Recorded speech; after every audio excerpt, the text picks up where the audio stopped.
They're all so old. I'm never going to be as spicy as some of these guys, though. I'm not going to just like talk over somebody. I want to let somebody finish their conversation. I need spicy one day. One day you got. I'll be spicy when it's my turn. It's my turn. When it's my turn, I will talk, but I'm not going to be like blah, blah, blah, blah, just in the middle of somebody else's sentence. I don't want to do that.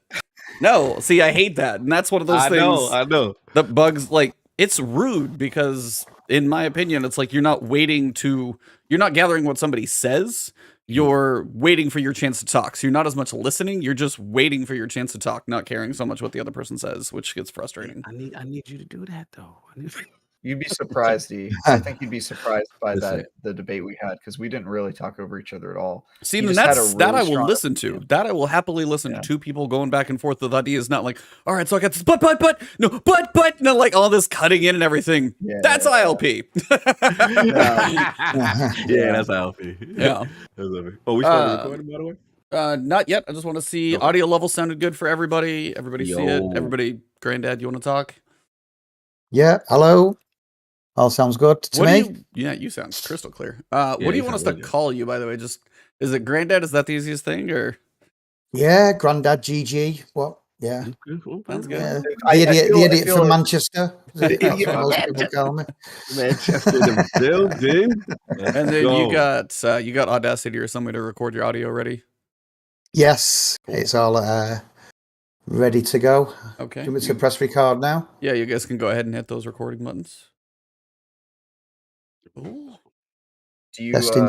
follow Manchester United? Is that your team? Oh no, but we'll get to that. Put a pin in that. Because I know where he leans, so we'll get to that on the intro. Anyway, all right. Is YouTube new to me? Holy snapping turtles! Yeah, you guys have fun. Okay, silence on the set. We'll get this thing rocking. Not too far off of 6 o'clock, so we'll go 5, 4. All right. And we are live. The last word with LordCognito, Ebontis, Ty Guy Travis on that Thursday evening Destiny campfire. How we doing, gentlemen? Ebontis, start with you. How we doing? Doing good. I am excited because I finished Dark Souls 1 completely. Ended up with like a plus 15 weapon, and I didn't do the DLC, which is fine. I read about some of the DLC, and honestly, it's like sad since after I had to fight Sif and everything. So got to experience. I was like, it's cool, but got to experience Dark Souls 1. So I played Demon Souls, Dark Souls 1, Dark Souls 3, Sekiro, Bloodborne, Neo 1, Neo 2. Like, this is all of them. And Elden Ring is finally my time. So that one, I'm going to be streaming most of the weekend, like Friday after my Zur video, and then Saturday. Nothing but Elden Ring until I can't see straight. That is my goal.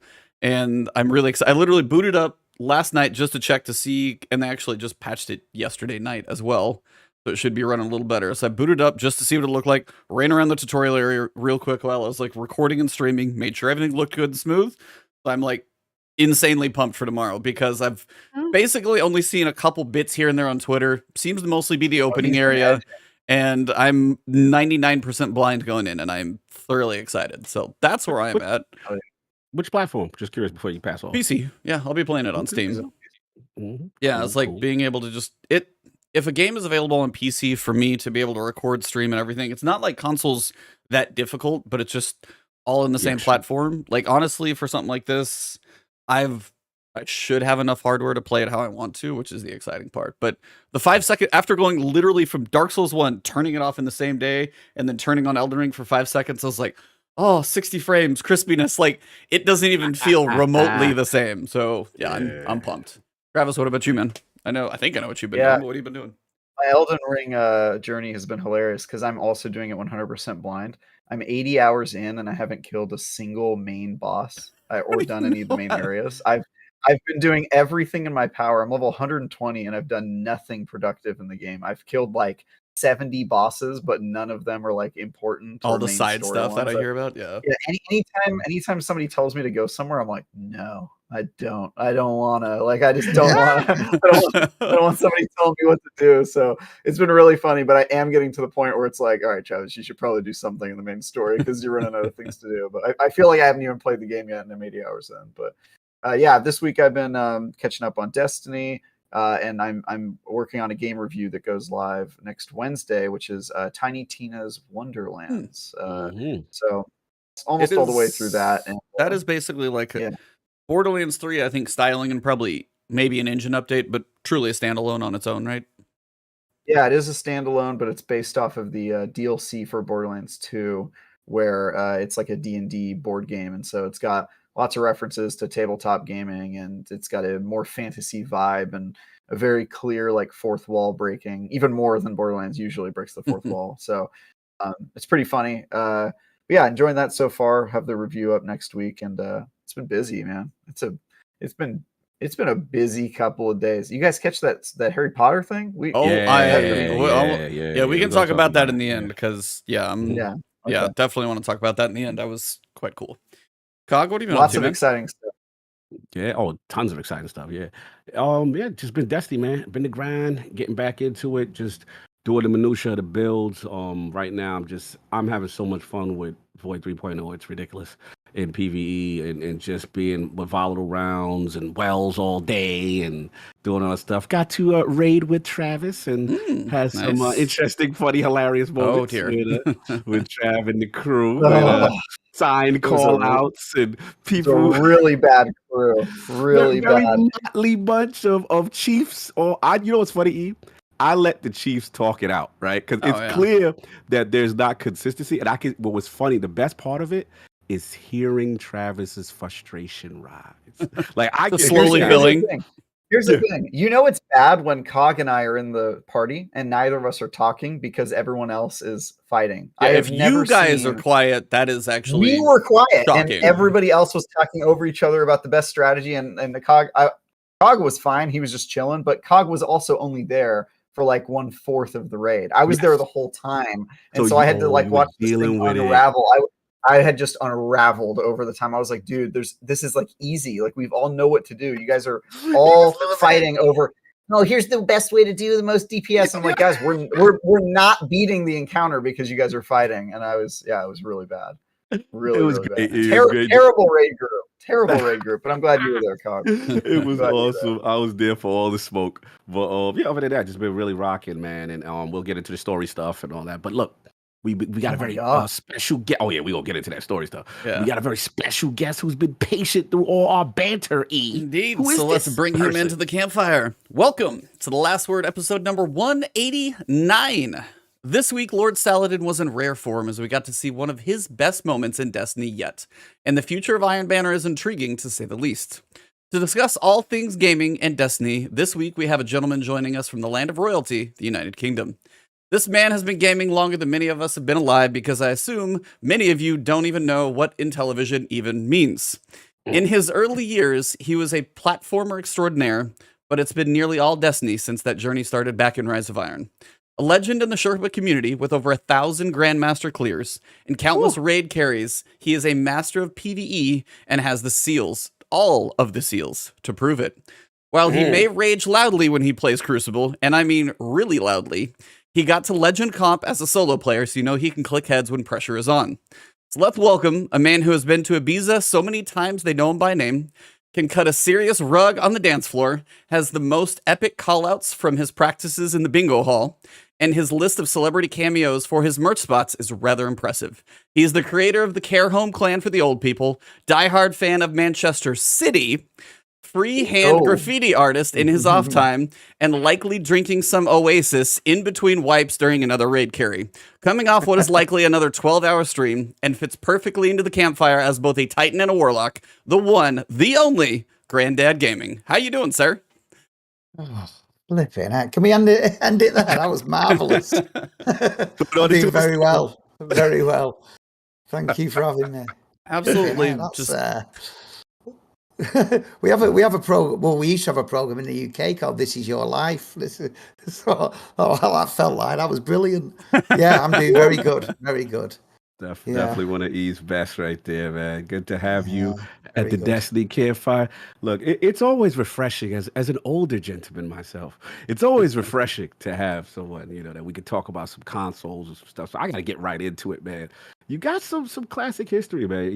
Talking from the arcade days and then Commodore 64 and all that good stuff. So like, back then, what was just, I'm just curious about what kind of just drove you to gaming. Was it the arcade scene first, or kind of was it like the Commodores, the Ataris, the Colecos, and all that kind of stuff first? Yeah, it was in television first, what he mentioned, and that was just basically my dad brought one home one night, and I just remember getting really into this game called Lock and Chase, which was it was sort of like a Pac-Man rip-off. Yes, that was it. Yeah. And I remember like clearly getting to a certain level after playing it for beating my sister on it. That was the main reason I was enjoying it, because I was better than her at it. She was 4 years older. But I remember getting to this level in it, and everything sort of changed. And I can't remember if it was a boss that came out or something, but the colours changed on the screen. It felt special. Do you know what I mean? And then after that, yeah, it was like hanging around with mates and going to the arcade, and then playing games like 1942, Ghosts and Goblins. Yep, I remember those. Real Dark Souls. Yeah, yeah, that's an evil game. Seriously. Yeah. And Dragon's Lair as well. I always remember that, but I could never work it out. It was just like, it was cartoon graphics, but you just, in them days, you just wanted to jump on and, get right into it. But I think with Dragon's Lair, you had to like read things, and actually sort of react to stuff. And it wasn't for an 11-year-old me, that definitely not. But then how many raid completions do you have in Lock and Chase? How many what? How many raid completions? Oh. A lot. It's going to say a lot. I haven't got a clue. Imagine. Yeah, I did go back and watch on YouTube. There's a Lock and Chase playthrough, and I was searching for that bit that I can still remember it in my mind's eye, but I was searching through and I thought, this isn't changing. So I don't know what actually happened. But I can definitely remember something changing in the game after I'd got to a certain level. But I watched that playthrough and I couldn't find it. So, but yeah, I can remember completing Jet Set Willy. That was a big one. And the thrill of being in the arcade as well and getting your high score on the for everyone to see, but you could only put 3 letters in. Yes. The joys of the 3 letters. Yeah. What are your guys' tags? Let's hear some initials. What do you guys do? Obviously, Cog, you probably do COG, right? Actually, it wasn't probably that far back. I Cog actually were Cognito, yeah. Yeah, Cog didn't exist at that time, so I think it was like B and then ZO or something. Like it was some weird 3. I think it was like BZO. I used to always go with that. Nice. But what would your 3 letter scores? What would you go with, Travity? What y'all go with? TIE. TIE. Yeah. Really? You was always TIE. I was always TIE. Yeah. Nice. Yeah, I probably did like initials, or something. This was like E and who knows what. But yeah, I was like, I don't think I was too creative at that point. I wasn't doing like anything stupid like, ass or anything that would fit there. There's not too much that goes there. I mean, people like, there's jokes where you can get multiple scores and try and build words, but no, I never got too creative. I was probably too much of a goody 2-shoes when I was younger. So I used to always put LIL for Lil J. That was my like. I was into breakdancing as well, so me like. Oh, you was street. Yeah. Oh, you was okay with the graffiti. Okay, you didn't notice the graffiti in the back, Cog? Some people is about graffiti, but then it's a culture, it's a lifestyle, it's more to it. I don't know if some people go as deep with it. So when he said that, I'm like, oh, he's official. He's really about this he's life. head spinning for sure. He's yes, he's doing a windmill.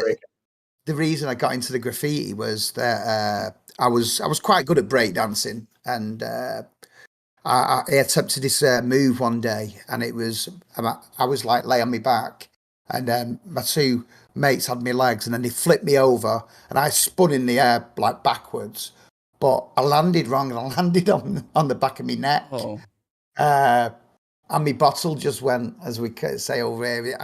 After then I was too scared, try moves and stuff, and I thought, because there was like 4 main cores to hip hop. It's like the breakdancing, the MCing, Talk to 'em. DJing Talk to or 'em. the graffiti. Yeah, that's hip hop right Uh, there. Wow, Yeah. you're so OG. And I This is couldn't like couldn't when Keeping rap. It Real goes wrong.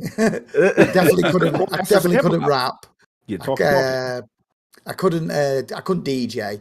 And I thought graffiti, yeah, that's for me. And because I quite like the danger of it as well. Because in them days, Oh obviously, yeah, yeah, we weren't supposed to be at certain places doing certain things. exactly, yeah, Location. yeah, You was by the underground, certain yeah. little King's Cross, little spots in Misspent London. youth. Yeah, I caused my parents a lot of earache. Oof.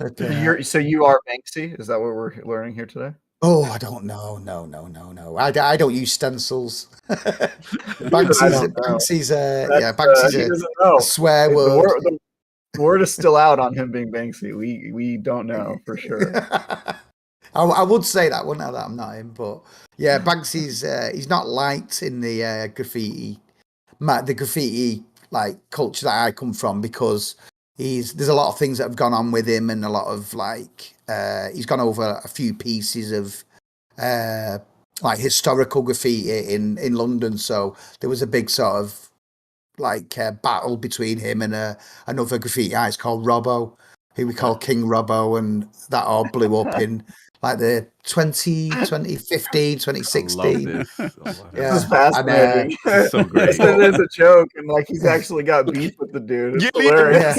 He got beef with the dude. It was smoke. It was like, yo, what you doing over here with them tags, bro?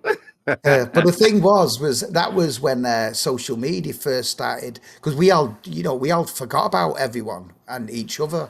Like, you got to understand, when the graffiti movements died down a little bit, it was sort of 1988. Yeah. So all these kids you grew up with, and I was in a crew called MTV, which was stood for More Than Vandals if we were doing legal stuff. But if we were doing the illegal stuff, we changed it to Mad Transit Vandals. So it was a double thing, but we were a worldwide crew. We had members in all over Europe, in America, in Australia. But then when we all stopped doing graffiti, we never heard from anyone. And then Facebook was invented, and suddenly these graffiti groups started popping up, and we all got back in touch. It was brilliant. Cool. Then I started doing it again, because I'd not painted for 20 years. I did art as a job, but not graffiti art. So it was good to get back into it. It's one of those rare moments where like social media actually had a cool moment where, people had fallen apart and then finally actually got to reconnect. But it sounds like people could sit down and just listen to story time with Granddad Gaming over here. So for sure. Oh yeah. What you got, E? Well, yeah, I mean, you kind of got into the graffiti stuff. That was going to be my question. So the next piece, I guess, goes into just like how, so you obviously graffiti was a big thing, but you took a break, and it sounds like the same thing happened in gaming, that into all the older consoles, platformers, Super Mario World, like all the older ones, and then there was this like break from basically, it sounds like SNES almost to, was it like Xbox and Crackdown and Division, and there's this break in there. Is there anything specific that made you like stop gaming? If there was any cool stuff besides all the crazy stuff you just described in the middle, and then also like what kind of pulled you back in? Was it someone? Was it a game? Was it just like picked one up and kind of tripped into it? How did that gaming transition go on both ends? Well, what made me stop mainly was I discovered ladies. I discovered nightclubs. That's the best answer I've heard on this podcast. That is the best one. It was a very cool discovery. You're like, what happened? I came to the age of puberty. Yeah. And it's a pretty quick killer of video games for sure. I've lost a lot of friends, ladies. Trust me. Yeah. Yeah. I discovered the hedonist life, maybe, and also I had a child very young as well. But I had I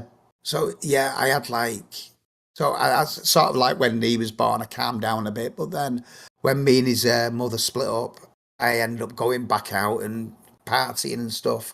But I think my partying years, mainly because of the job I had as well, because the advertising industry in the 90s, it was not for the faint-hearted. Do you know what I mean? You used to work hard and play really hard as well. So I can remember you'd you'd finish on a Friday night at whatever time, and then you'd be lucky if you got to sleep again till from till Sunday. So yeah, I didn't have time for gaming. Yeah. But then what happened was I had a little bit of an accident, and I was in hospital for, I think it was about 4 weeks, 5 weeks, something like that. And my friend had been bugging me to get an Xbox, and I was like, I'm not playing games. Games are for kids. Carl plays games. I'm not playing games. But then when I came out of hospital, I couldn't go back to work straight away. And I thought, you know what? I'm going to get myself an Xbox while I'm sat at home doing nothing. And the rest is history. When women weren't an option, you came back to me. Yeah. I couldn't believe it, honestly. I was like, this is brilliant. Like if you hadn't touched it that long, yeah, that's probably a huge transition. Super Mario to Xbox, yeah. Yeah, I couldn't believe it. And like when Red Dead Redemption, when I had my first go online in that, I couldn't believe that I could hear other people, and because you had proximity in that, so you could sort of like hear people. And at first, it made me jump. You know what I mean? I was like, yeah, I've got a burglar. Do you know what I mean? Who's in the house? Who's in the house? But funny is Red Dead Redemption, I believe, is the sequel to Lock and Chase, so you really didn't miss much. Exactly. Yeah. Thank you. Follow up there. There you go. Yeah. Trev, what you got for him? Let's talk about Destiny. So you've been out of the game for a while, out there just tearing it up in the world of ladies. So that's great. Good for you. Yeah. Some of us are still working toward it. Really. I was actually just trying to get Cog to choke on his drink, to be honest with you.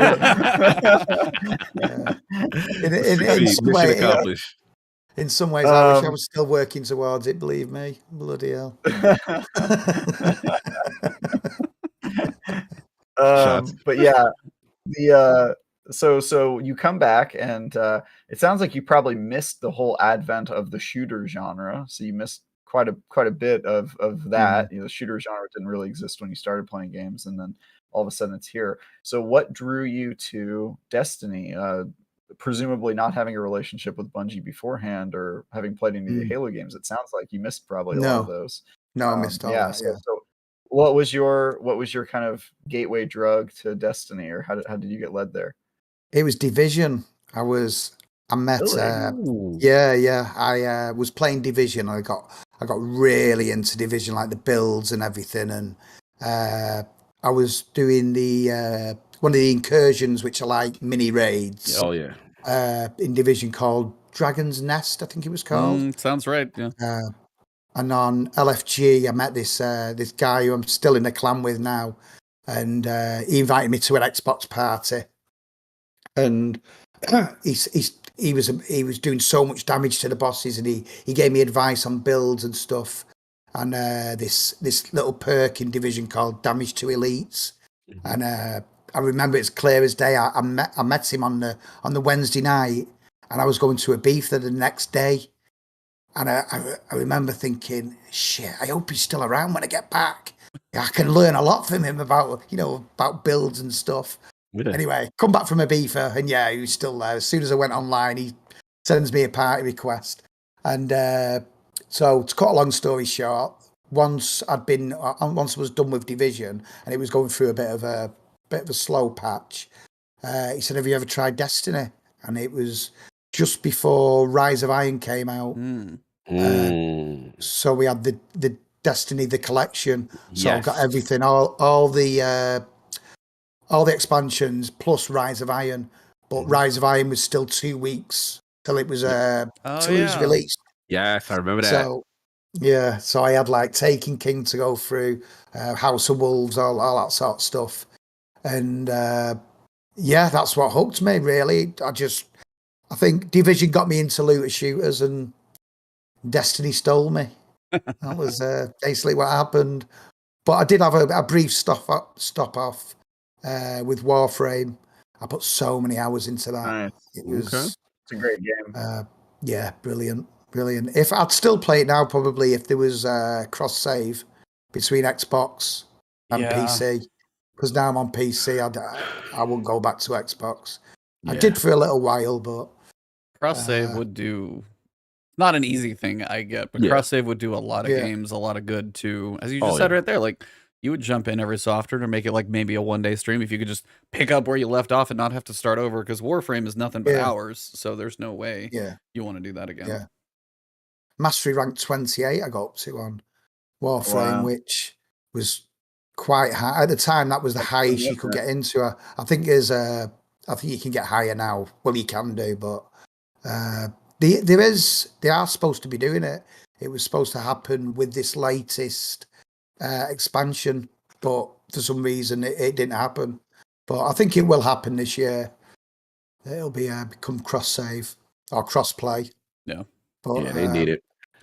They have a lot of PC exclusives though, the calendar of content for PC. I think it's 8 weeks in front of console, so straight away you've got issues there. But that's for digital extremes to sort out, isn't it? Not Granddad Gaming. Indeed. No doubt. So now you're getting into Destiny. So like you're playing so I'm assuming you get the collection. You're playing in sequence. I'm gonna assume, right? From going from regular, then probably what was the Crota expansion, the Dark Below, right? Oh, Crota's End. Crota's End, Below, right? Crota's End was the raid. Crota's End, and then you're doing Curse of Osiris and all that good stuff. But what was the moment for you? D2, right? Curse was D2. D2. What was the second You're one? thinking House of Wolves. House of Wolves. House of Wolves. Yeah. Taken King, Rise of Iron. Taken That's King, it for D2 Rise or D1. Right. D1. Yeah. I'm sorry. So like, what was the moment? I want to say whether it be gameplay wise, whether it be a dungeon, a raid. I mean, I'm assuming not PvP based on your history, but like, what was the moment where you're like, okay, I love this game. Like, this is the game for me. Like, what was it? What was the activity? What were you doing? Take me back. Yeah. Wrath of the Machine. Mm. Definitely. Nice. It's even the Outbreak quest where you had to do the binary stuff. I was just like, this is amazing, because obviously Division with Division there was always like that limitation, wasn't there? Because it was real shallow. life. Yep. Because exactly. It was like humans. You want shoot me in the hoodie 12 times. We know. Slander them. Continue. Standard stuff. You know what I mean? Blokes walking about with big fire things on their back, shooting fire out. Normal life. Yes. You know what I'm saying? For sure. Yeah. Hang on a minute. I think there's someone out there with it. So we can see some fire. No, but you know what I mean. So like just the graphics and everything, and obviously not the storytelling of Destiny, because I was never, even though I got Max Grimoire. I think I got Max Grimoire on Destiny 1. Hmm. Yeah, I think I did. But I wasn't, even though I've got all the books, I didn't delve into the lore that much. It's only recently I've started getting into the lore since Witch Queen, because that grabbed me. I thought I was always wanting to skip the cutscenes. It didn't interest me. I know. But I don't blame you. I was like, D1 storytelling was a different animal than D2. You skip them. You skip them this week, I'm gonna be mad at you. You skip them back then. No. That I won't hold too much against you. So I think since Splicer, since maybe 4, I stopped skipping them. I sort of knew what was going on, but it was only sort of half an eye, and now I've got 2 eyes on it because I think it's brilliant. Yes. Really. It's come a long way. Yeah, some of them cutscenes for Witch Queen, and I'm known to have a swinging brick as a heart. Do you know what I mean? I don't get emotional easy, and that made the old hairs on the back of my neck stand up. Some of them cutscenes. The one where she was dying and she just drops down on the edge of it. That cliff is that's brilliant. That's an epic one. Did you feel sorry for her a bit though? Because I did. I was like, that's. I mean, I think I still feel sorry for her. Yeah, I mean, I feel think like she didn't get a chance. She's misunderstood. Mm-hmm. Yeah, and then like Crow. I feel like the only person who understands her is the Traveler. I feel like the Traveler was like, no, you know what? Everybody gets a shot at redemption. Like that's what Mhm. becoming a guardian is. It erases all Yeah. the past. She Yeah. her fatal sin was that she organized her memories to come back to her so that she could continue being the worst. So Yeah. she kind of failed her shot at redemption, but yeah, Yeah. it's too bad. Yeah. Mm. So She'll now, be back. We need yeah, her. she'll be She'll back. be Yeah, back. she'll have to So come back. the chat is asking, before I pass it back to E, the chat is asking, we have to ask you that you must rank, at least for now, your top 3 raids. Top Chat 3 is. raids. Franchise. Wrath of the Mission. Go ahead. Franchises. Yeah, no, full like D1 and D2. You can go both sides. So yeah. Right. Wrath of the Machine, I think, number 1. Number 2, Deepstone Crypt. Nice. Wow. And number 3, I don't know though, is Deepstone more than... Hang on, Deepstone Crypts. Wrath of the Machine, third. I'd have to go, not King's Fall. Oh, you'd have broke their hearts today. Is it Last Nah, Wish? I agree. Yeah. I think the new one. Maybe the new one is third. Okay, he's back. Yeah. You I don't know if back? it is, but am I just saying Wrath of the Machine because it's nostalgia? Yeah. See, That's how, no. He like that. How I'm with Vog. How you with Wrath is how I am with Vog. I feel Yeah. exactly. Of course. Well, also, But it's if you not ask just me that tomorrow, I'd probably say the same 3 or 4, but I'd have them in different orders. Yeah. Can I ask why? Not that Deepstone is a bad raid. This is the first time I've ever seen you have Deepstone with that level. Not that it's a great raid. What was the moment for you that really took it into that top 3 for you? I think mainly because it was the first one that I sherped so many people through. So I think I've got an emotional attachment to it. Okay. And that's when I sort of like I don't like to say made me name, but where I sort of like met so many people sherping through that raid, and people who are still know and still come to the channel, and people who I'm still friends with. So I think it's more of an emotional attachment. The actual raid, I think it's just got everything as well. I think it's got a decent boss fight at the end.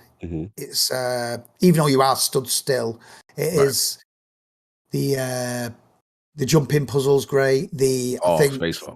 I think A-Trax is really well done. I think it's just I think it's a cool raid. I also think Deepstone Crypt has the best journey, like the fact that you start on this frozen wasteland and then you go up into space as part of the story, and then you crash back down. Like the whole that's a good journey point. that you go on in that raid is so cool. Good point. Last Wish, if there wasn't for the Riven cheese, I think Last Wish would be up there. Yeah, I think it'd be up there, yeah, because I think that spoiled it. I wish they'd fixed that sooner, but I wasn't playing Destiny 2 when Last Wish was released. So again, with Deepstone, that was one of the first. Oh no, there's Crown of Sorrow. I love Crown of Sorrow as well. Oh, there we go. There's the spicy take. Yeah, first Crown. Very spicy. Yeah, I see. I've only done that raid like 4 times. Yeah, I didn't do it that much. As soon as I get this weapon, I'm out of here. The beginning was, if it wasn't for that beginning, The beginning is that a slog. would probably be my favourite, because I loved that boss room and the fact that and the jumping puzzle in that as well. Like you have to, you know what I mean, shoot things to make the other platforms come up. It was challenging, even though most people used to cheese it across. But yeah, I think that raid is terrible. Yeah. Yes. Oh, there it is. Yeah. Dad jokes going strong tonight, but that's fine. Granddad jokes, Alan. I love it. I love it. Yeah, Crown of Sorrow, actually. I think my 3 favourites, I think, I just don't, Wrath of the Machine, pick from your kids. Deepstone Crypt, and Crown of Sorrow. Oh, wow, it's unique. A real choice for him. I've never seen someone make such a labored decision on this. I mean, he's a big raider, so that's like, I get it. It's cool. Like, and I like how everybody. I honestly, the fact that Deepstone Crypt people can, the reason why you pick Deepstone Crypt makes perfect sense. The emotional attachment, the journey that you've been through with however many Guardians you've taken through that thing, the way you know it, the way you've taught it. And as you said, it's a cool journey to go through. And the fact that you've been through it with so many people, I totally 100% get why it's up there. So that makes perfect sense. Well, anything else we want to ask this man about the I gotta know, Titan or Warlock? You have to pick one right now. Which one do you pick? Careful, be careful. I think in the present, oh no, because Trials at the weekend, I really enjoyed. I was going to say Titan, but you're doing well. You're doing well. Go with your heart. Speak from the heart. I think one, I can't play any other ever again. Yeah, that's it. Like you can only pick one moving forward. Warlock. Woo! There you go. You just balanced out the podcast. Good job. Educate everyone. You know why the Warlock class? Why you grab? Why people pick the easy path? Well, you can do anything on a Warlock, can't you? You can support, but since this new update, we're a lot more than support. With that Devour and the old Child of the Old Gods. Child of the Old Gods, baby. Yeah. So I speak to myself. In PvP, that's amazing. I am not a good PvPer, and I got kills in Trials at weekend just because of that.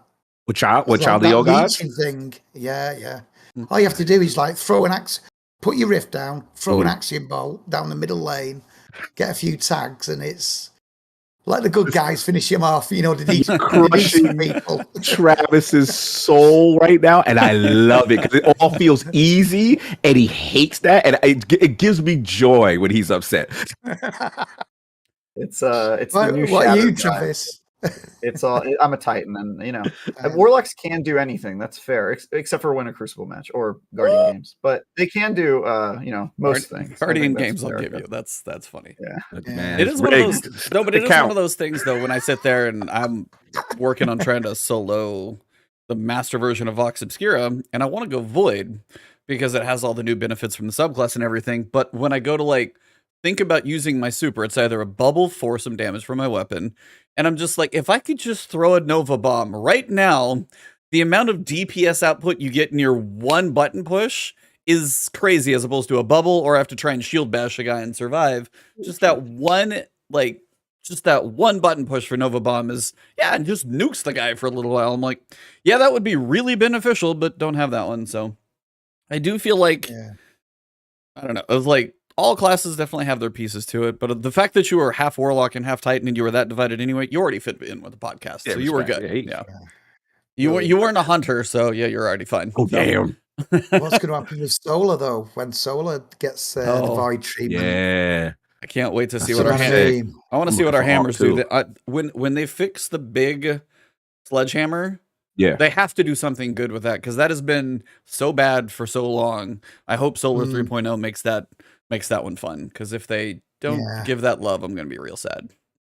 The animation for that is brilliant, isn't it? Yeah, one of these light updates has to give Titans a good subclass. Please. I was like, Void feels pretty good for a Titan. The Overshield is strong. No question, that's strong. And then you put Overshield on with Titans and PvP, you can get annoying. But just the power, I want the Arc and the Solar, the power output. Those are the two I'm waiting on, and those are where Titans really get to shine for DPS, and those just aren't here yet. So. I forgot, about the Void. Yeah, Titan. Because in VOW, that's what I've been running all the time, is Titan. Because because of line rampants.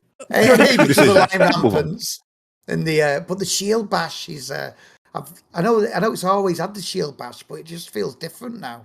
Yeah, with the overshield and PvE, with the void bash, shield bash, overshield on you, explosions on them, feels good. It really does feel good. So, no, I think you passed that question with flying colors. Good job. We ask him his least favorite raid. Is that fair? Yes. I know we don't usually do that. I like but that. what is your That's a great question. Because you said Crown's one of your favorites, so now I have to know what your least favorite is. Good point. Probably be. Well, not probably. It is Garden, but okay. Really? I still like it. I still like it, but I just don't like. It can always go so wrong. I've had some horrible experiences in that raid, but I've had some good experiences too. But when you're taking new people through that, any more than two, That's the boss rules. room, Yeah. Bro. because You gotta do people it. talk about divinity. People don't like doing divinity sherpas because they're always a nightmare. But they're only a nightmare because of that boss stage. By that time, you've done all the puzzles. Yeah. So it's not the divinity quest. It's because you're taking new people through that raid. Yes. It's I'm with you, bro. yeah. I'm Yeah, with there you. requires a lot of hours. cooperation. Yeah. I Especially remember one. Mhm. Sorry, go on. No, I was just gonna say, especially the Congo line, you gotta all line up and then hit the thing, and then it's Somebody very. runs the wrong spot and it gets Yeah. it gets pulled. Oh my god! And then when you're like, okay, we need someone to rebuild the plate, and because that he's taking the Yep. floor away, it's just for Yeah. for a new. You made a good point for more than one new person at a time. Yeah. As a Sherpa, that raid can be challenging. Yeah, yeah. I think my record, I think it was 6 hours, I think. I think it was 3 new just for the people last through it. encounter. Oof. No, that was the full raid. 6 hours for the whole raid, but Well, yeah, it would half have- of the it would crew have being been- new. Yeah, that's Yeah, but it would have been 5.5 hours on the last encounter if it's because the rest of it's quite simple, isn't it? But Yeah, it's just like you can. People will be trying to build, and then you come out of the portal to bank your motes, but you get tethered because they're trying to build, and it's like then you can't shoot, and before you know it, it's a wipe. But, Oh, yeah. a lot Oh, of things yeah. that I can think go at wrong. least I don't think we've Yeah. talked about our least favorites on this chat between us. Yeah, E. Let's start with E. Why me first? Why does I'm that seem curious. fair? No, it's a Travis know had my a least great favorite. question. I You know know- mine's already. Travis, but you know yours? Oh yeah, What is it? Fire Stars. that is the correct answer. I hate that raid. I hate it hate so that much raid. because here's the thing. It's not that interesting of a raid, and if it were like Crown of Sorrows, I would have just done it 4 times and been done when I got Terrorbaugh. But not only does it not really have an interesting loot, I had to do it 50 times because it had an emote. emo. I Yes, couldn't get I to wanted, I could not get it to drop. Every person I did it with would do it, and would they get did it on the first drop. The first drop when you're just getting into the raid, everybody would get it on there, and I did it 50 plus times and could not get that damn emote. I have almost every emote in the game. Like it was a sticking point with me. And it's the coolest one at the time, especially. with It was the Yeah, the the coolest crowns, emote. yeah. Yeah, I was like, I have to get it, and I just could not get it to drop. So yeah, Spire Stars, dude. I did not like I'm that raid with at you. all. I'm with you. Same thing. I just it didn't really have a story. I'm like, who is Cal Orr? What is he doing here? Yeah. And you know what I mean? And then like you said, I was forced because I'm such a sleeper fanboy. And the only way you could get that catalyst at the time was to do that horrible raid. I just did I guess I just especially the last encounter, it was kind of in the same room, do it twice. But yeah, I was forced to do a raid I didn't want to do, and that's just the end of it. But E, I'm curious, what is your least I favorite? think it's between one of these two that you guys are both mentioning, because Crown, the only couple of times I did it, they didn't do anything special at all. Because I mean, Leviathan, I still like. It has some unique to. No, it's not low. I'm saying Leviathan has some good sides. You've got what the hell's the other raid lair? Not Crown, but what's the other one? What was it? Eater of Worlds. Eater of good. Worlds. Eater of Worlds was like the boss room interesting. was interesting. It was short, but I think people enjoyed that. But like I can see the garden part, especially on the Sherpa side of things. But Spire is pretty low. I only did it probably like a couple of times. Like Spire, I never did that much. I didn't farm for either of the things these two are going for, so that I get. And then, but Garden always seemed. Garden is like a weird one. It just the whole line connections things to it. It's like when you I went through and I got like hard Sherpa'd for. Like I knew the encounters, but when it came to Divinity, it was like people who knew what they were doing. They're like, all right, stand here and do the little dance and move the little lines around. It was cool. But then when you get to the end, shout out real quick to Jarv. Big man on campus, by the way. Shout out to that man. Please go find that man on Twitter and YouTube. Hit that subscribe, like, and all those good things to that man. Another one over there on your side of the world there, Granddad. Yeah. Yeah. He's my clanmate. Nice. Yeah. That's my guy. Love Jarv. I was a good guy. Mhm. But yeah, it's probably between those two, because mostly everything else I can think of generally something that I tend to like about him. Whether it be like, even I'm like Crota's End, like I like the thematic nature of the Hive and the Frantic and Wrath, and I don't hate Vogue. Like it's not high, but it's not low. Like so it's like when it comes, yeah, those it's gonna be between one of those two. It's got to be for me. Like I could, yeah. So it's like I don't have any. I don't know which one is worse, but I would say neither of those are. Those are going to be fighting for the bottom spot for sure. Yeah, for sure. Can I change my answer? Yeah. I actually forgot about Spire of Stars. Yes, Spire of Stars it is. Okay, Spire of Stars it is. So Yeah. Garden, I think I probably did. I probably did Garden 200 times, maybe less, maybe more. But Spire of Stars, I think I did. One of the only raids that is in single figures. Again, it's because I wasn't playing around that time. But I didn't go back to do it that much. Leviathan, I went back to do. I think I ended up doing that 20 times or something. But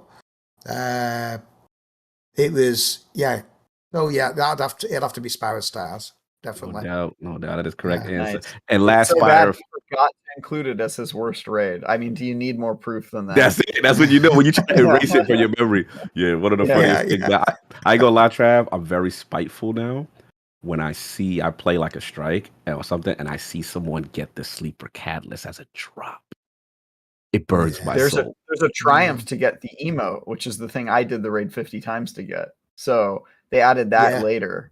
It was in the Age of Triumphs, wasn't it? When they bought like the farmable versions out. Yeah, because I got it. I got it straight away. Yeah, I saw that and I wanted to die. I was like, I spent dozens of hours of my life farming for that damn emote, and now everybody gets it. But you know what? Everybody got it on their first drop anyway. So was it any worse? Destiny hates me, man. Those guys at Bungie, I swear to God, they hate me and have just marked my account for death. So shout out real quick. How long? Sorry, go on. No, I was going to say a couple super chats. Necromancer Zale earlier on in the show finally got a Cabal ally mission. We will talk about that. Wish there was more to it. Yeah, we're going to get to the story and then also see if attack real quick. Spire deserved to be sunset. There you go. My God. And Jarv is a king's fall forever. So we already got your answer. So I love that. Right? Yeah, king's fall. Great. So how many times did it say to get Vex for if you RNG? Don't have it. I haven't tried as much, but ask Travis how many times it took him. Yeah, so Vex Mythoclast is the one weapon that seems to have a special connection with me because I got it at my first drop the first day Vault of Glass came out when I beat it, and I got it my first drop the first day Vault of Glass came out in the Wow. Well, Go. I have like a special connection with that one, but every other one, like the rocket launcher, Eyes of Tomorrow, I think I did that one 80 times. Like the Anarchy took me like 50 times, like all of them, and I still don't have the one for the new raid. Not that it's been too long, but I have a feeling it's going to be one of those. Yeah, I'm up to. Well, you have me respect. Then I was going to say, well, you got it. Vex first, go. Your RNG is brilliant, but no, you got to respect one. Yeah, he cashed in all of his chips for Vex twice, and then the casino chooses not to pay out for anything else. Yeah. It's like YouTuber look. We go on about it in our clan because I think Jarv and Houndish, they both got Vex on the first couple of runs, and they've both got the new pulse rifle as well on the first couple of runs. See, here's the thing. I think Vex has a higher drop rate for people who got Vex in D1. I swear it does, because like all the people that are OGs, they got their Vex right away, and the people that didn't really do raids in D1 or at least Vex, like they have trouble getting it. I'm just like, there's something to it. It's like it's a time affinity weapon. Yeah, it could be because it took me 59 goals and I didn't do. I think I only did it once or twice VOG in the original Destiny because I came to it late when Wrath of the Machine came out. So there wasn't. I think it's when they brought out the hard version of it. But I never got Vex in D1. But like I say, I only did it a handful of times. Like doing raids in the hundreds is quite a new thing for me since since like DSC and Garden. Yeah. It's like that was when I had my original raid group in D1 VOG, and my buddy, I think, almost filled out his heavy slot with the quantity of Gallahorns he had. I think he almost had 9 before I got my first galley. So it's just like, I've had crap RNG on raid drops for a while. I don't tend to hope for that, but yeah, they're on the private streamer network. You can't tell everybody about that, Jarv, but yeah, that's the private servers where they get their secret drops. So For sure. well, shout out to good Destiny raid rankings, but we had a very, very cool story beat happen this week. So I do want to kind of jump into that first before we talk about like Iron Banner and some other things. Witch Queen we got most of already. We got the Vow of the Disciple raid. Fantastic on both of those accounts so far. We've kind of definitely talked about those plenty. Season of the Risen has been slowly building. Had a little bit of stories. We got the one from Saladin previously with the animated storyboard, kind of going through what his test of mercy was previously. And now this week it went full amazing story moment for Saladin. Like I never expected to see him in this moment. And Granddad, I want to ask you first, like when you played through Season of the Risen, the final story beats this week for PsyOps missions, what was your take on it? And just kind of, if you want to tell people just kind of what you saw happen, like how did the story hit you and what did you see happen there? Well, first of all, I was just like, Crow, come on. Yeah. We're rooting for him. We've Get it, forgiven all though. your shite from the past. You know what I mean? Yes. We've forgiven Talk to you. him. And now to you're him, going to do Granddad. something stupid like this. Why are you playing that lad? You know what I mean? You'd give him a clip round the ear and wait. I felt sorry for the Scion for a moment. I was like, what are you doing? Killed so But many anyway. of you. Yeah, this one feels like it hits hard. It hurts. Yeah. But like I said earlier, I've never been invested in story like I am at the moment. Like from sort of like Splicer time, I've got really into it. I've even started watching lore videos, and Nice. I never thought I'd do stuff like that. I wasn't interested. I just wanted to do raids and shout at a screen when playing Crucible, and I was happy. Do you know what I mean? I wasn't bothered about the story, but yeah, I think they're doing a really, really good job. The narrative team, they take all the props. I think, yeah, they've got me invested. And when he went over to Caiatl, she's an amazing character. Yes. She's really, really good. Yes. She's Can't believe she's Zavala was ready to frightening, turn but- on that booty call. He was Yeah. ready, man. He was ready to. Yeah. I mean, I would entertain her definitely. As wife number 9. No, I'm joking. I like a He was good, ready strong to turn on woman. his boo, though. He's built such a rapport with her. I like what Yeah. Jar. Like that. I like what Jarv said though. He's like, was it me or did anyone else want to see Zavala Thunder Crash Caiatl? And I will say, after Witch Queen cinematic when he punched the table, and then now this one where you see the hand kind of start tingling, I want to see what it takes for Zavala to get unhinged. I want to see him break finally, and I hope they ever do that to a point where he is raw. I hope they let him have that moment, because Lance Reddick would obviously nail it, but I just want to see them. I want to see Zavala let loose because he's so kept right now, and I want to see the point what it takes to break him. Yeah, I think he's the paragon. He's the immovable object, and I don't think he'll break. I think that's got to be his arc. What if Lightfall? What about Lightfall though? yeah. Nah, we'll see. We'll see. I don't know how depressing they're going to go. Savathun comes back to save us all. Well, yeah, we'll see about all that. I don't know. Yeah. Can I stand in defense of Crow? Because I think people are giving. Please, I want to hear this. Real hard time. So, how can I put this? I think that the Dreaming City is not the only thing that Savathun cursed, and I think that we just got done spending an entire campaign learning what happens when you're given a second chance and you're unable to untether yourself from the past. Savathun is basically an example of somebody who got a second chance and failed to make the most of it because she repeated the same mistakes, because she insisted on learning who she was, right? That's basically her fatal flaw. She could have actually been redeemed, I believe. I think it's there. I think it's in her character, and I think that's what the Traveler believed too. I think that's why the Traveler gave Savathun light, and that didn't happen because she was too untrusting to actually to give herself that second chance, and that ended up being her undoing. And I think we're learning that, like, once you learn who you are, once you cross that line as a guardian, it sort of dooms you. And Savathûn did that for Crow.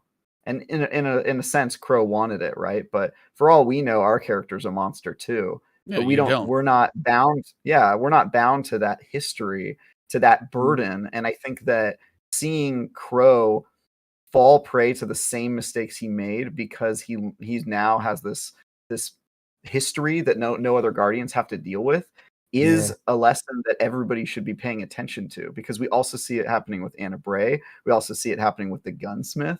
We see it happening with these characters that are getting closer to the edge. And I think that that's going to be a problem in the future. I think it could end up, because it's the one thing that unites all the Guardians, is that whatever differences they may have had in their past lives, none of that matters now, because they've been forced to put themselves aside and become light bearers. And I think that once all of that history and that selfishness and the past of who they were catches up with them, I think it becomes really hard to separate who you are from this sort of tool that you've been forced to be turned into. And so I think the Crow is getting a super bad rap for something that is basically not his fault. I mean, Savathûn sort of is to blame for this one.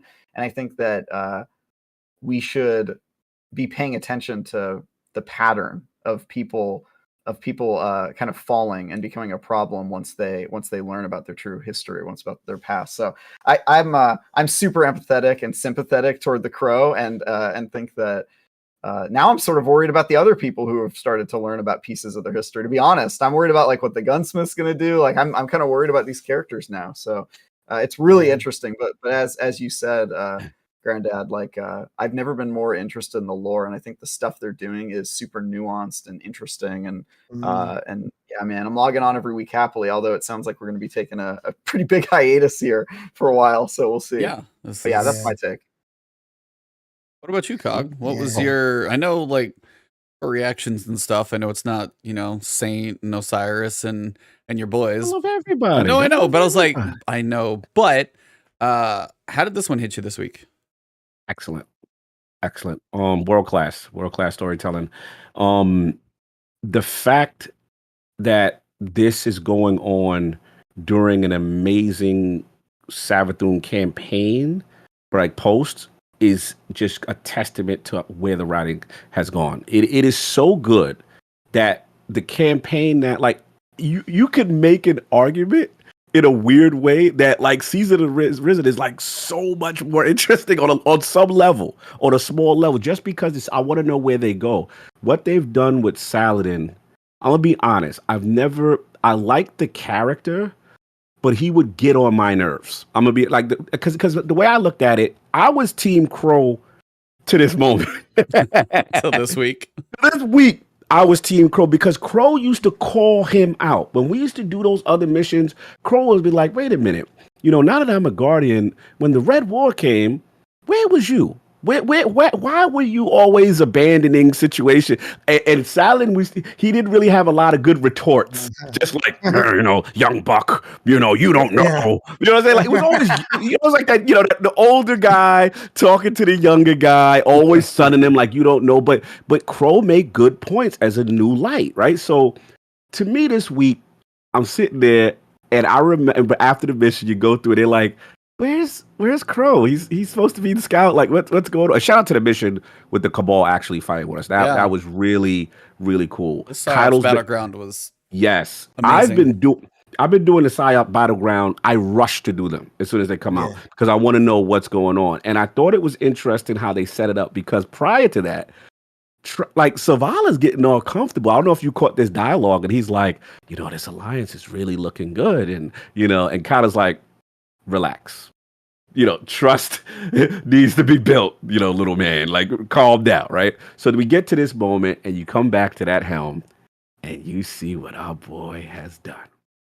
And this is the part he just lost me on that one part, because I'm like, he's doing this bleeding heart stuff, and I'm like, I get it from an ethical standpoint, but this is war. Like, the Hive are here. They're trying to. We still have Zevor Wrath. We still got things to deal with, right? So I'm like, I get the sentiment, but you know better. Now the whole alliance is in jeopardy. with the Cabal. That's why I'm like, oh, where this is going to go. So the scene happens, and I'm not going for. I was on the edge of my seat. I'm like, okay, Crow is will. I give Crow this.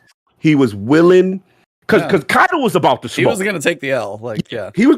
Crow was Caiatl was like, I don't care about all of that. Where we from? Blood for blood. Yeah, life for life. Where we from, I don't want it. So you go figure it out whose head is coming off today. I'm ready for head chopping. I love her. She was awesome, right? So he get there, and I can't front. To Travis's credit, Crow stepped by with the sheepish eyes, the head down. He ready for the head to come off. Yeah. Okay, that when Saladin stepped up, goosebumps. It was such a character development moment, and it was earned because prior to that, he kept trying to tell him, stop making these rash decisions. Everything has a consequence. When you jump off on the cuff, there's a con. So what they're doing is so good for Crow's arc to teach him this lesson, and then the fact that Zavala, to his credit, he was charging up. Oh yeah, he was ready. Zavala was like, Zavala about to throw the whole thing. Is that to his credit though, or is that like him putting Crow before the Alliance? Yeah, you're exactly. right. He jeopardized. No, you're right. Yeah. Trav, he jeopardized. He was about to jeopardize the mission, and it set up Saladin again because prior to the conversations with Zavala and Saladin, Zavala would mention he was always a wise influence because I was always trying to get why does he respect Saladin so much sometimes, and I felt this one was earned. I'm like, okay. I get it. So he's willing to put his head on the chop. I'm sorry, it's spoilers. You got to watch, bro. I'm sorry, Dialis. You come on now. It's weekly content. But, he put his head out there. And at the end of the day, I got to respect him for that. And I got to respect Caiatl. Because Caiatl was like, you know what? That was gangster. Yep. That was, from the Cabal standpoint, how we move, we ain't gonna kill you, but you gonna be in indentured servant. Now you're Brachus, blah blah blah. That was amazing. Brachus Forge is amazing. Brachus Forge, I love the name too. It's funny is that actually helps. That actually helps humanity. It's kind of not that much of a loss because it means exactly. We've got someone on that board now. Yeah. But the thing about Zavala and that relationship with Crow, that you're right. That could be troubling if he. Because that's usually, like you said before, Zavala's like this level-headed, immovable object, and that showed that he was about to tip, wasn't he? Yep. So, he about to risk it all. Yeah, it's like he's gonna risk it all for Crow, and there's that moment, it's like, well, Crow, what was it? Was it Season of the Chosen where was it Crow who tried to save him, basically? Yeah, so there was the assassination attempt. Yeah, so he tried to save him from that, and they have the reach the hand up moment, which was the difference from the shooting. And then you come back and have now Zavala about to step in for him, and then it's like, who's gonna save the day? Zavala's teacher, Saladin, the one who taught him, to be who he is, and obviously who's been there. And then Saladin knew it's like, what's the best thing you can do for the alliance between Cabal and the humanity? He's gonna step in, save the alliance, do that. Now he's on the war cancel. Now he's Brachus Forge, and you've got Zavala and Crow still building up what father and son relationship they kind of have, slowly budding up to be whatever they're going to be. I don't know if Crow is ever going to be justified to be the Hunter Vanguard though. I know a lot of people see him going there, but I don't know if he's ever going to be in a right enough state to fit that role. It doesn't seem like that's where he should be. He doesn't. No. He's already got enough going on in the head. He's already been through enough. He's got old memories, new memories, and everything. I mean, Zavala was about to break, and then you've got Ikora, who's just the pillar of I'm completely stable until I'm going to Nova bomb your ass. But outside of that, Crow does not fit the Hunter Vanguard. I don't think he should go. I would rather see Anna Bray go into that spot, even though I don't know if she belongs there. But I don't see Crow fitting that spot. But now, it's not like, hey, here's this Crow story that's been built up and we're going to chop his head off and move on and take the life, but still maintain the alliance. It's now you've got Zavala and Crow who can be together. They're going to talk with Saladin on the comms between the War Council and have all this stuff working on. So I'm excited that they maintained Crow as a character. But again, I think as you said, Travis, you actually said it pretty well, that he deserves a little more credit than we give him with everything going on in his head. And I like the way you phrased that, which is good. Yeah, it was good. That I mean, if Crow would have fought his feet, he could have said, Well, the reason I got rid of that Scion, the reason I did that, he was the one who tried to kill you, Zavala. I recognised him. You know, from that, he could have done a bit of a fancy footwork and got out of it. I had to do it, boss. Did you guys know? Do you know who the Scion was, though? The Scion is one of Caiatl's oldest friends. Yes. Really? So, like, yeah, the Scion itself remember. is important to Caiatl. It was an emissary, but one of Caiatl's kind of oldest friends as well. So the fact that that's the Scion who died was kind of like, yeah, something's happening. So the fact that she forgave him, forgave the whole situation when Saladin stepped up was even bigger due to the weight of who she lost. Did you catch how Bungie is narratively going to affect Iron Banner? Oh yeah, well I was getting there, but yeah, absolutely, yep, yeah. She's great got touch. Some ideas. Still got to do Iron Banner, but Caiatl's coming in to make some modifications. I guess that'll be interesting. Yeah. To your point, I hear where you're going. I'm not saying you're wrong. You as of right now, Crow is not ready to do that. My prediction is they are building him up to some type of heroic moment where he's going to earn it. That's what I'm going to predict right now. I think he's been through a lot, and Travis is right. His mindset, he's going through what few Guardians have to go through, which is knowing your former self, knowing the horrific stuff you did. But the way they're doing this, it's almost like a rite of passage. And I think Saladin was the correct choice for this. Like, he gave his life in indentured servitude. I think right now, still that moment's not enough. I'm with you, E. Yeah. But I think later, whether it be Lightfall, something cataclysmic is happening. My prediction is he's going to do something awesome, and we're going to go, oh, okay. That's what I'm rolling with right now. Let's see if we got about 3 years to see if that pays off, so we'll just put a pin in that one. Shout out real quick again to Necromancer with the $5 super chat. This season really built the story for the Cabal Alliance. Of the 4 alien races, I like the Cabal the most. Ready for more on the Vex next. Yeah, the Cabal have been very interesting. The Fallen, we keep seeing the houses and stuff, and we got Mithrax, which is cool. But just the Cabal being a faction of war and the ships and the honor that they have between them. And it was going through, I think it was going through the PsyOps Battlegrounds when you're in the moon, and they're saying, this is a lot to be thrown. No, I think it's actually Vox Obscura. They're like, man, they're throwing a lot at us. And it's like, well, the scale of the forces we have to throw at you is basically a sign of respect from the Cabal. The stronger you are, the more we have to basically like throw back at you. So it's like if they have a huge force thrown at you, they respect you. So it's a weird culture, and it's very war based, obviously, but it is one of the more interesting ones we've had. And just the way they kind of brought the Cabal out of nowhere to be, yeah, they're these people kind of mostly who are on Mars and stuff, to one of the coolest groups that we have now. It's nice to see a turn for this race.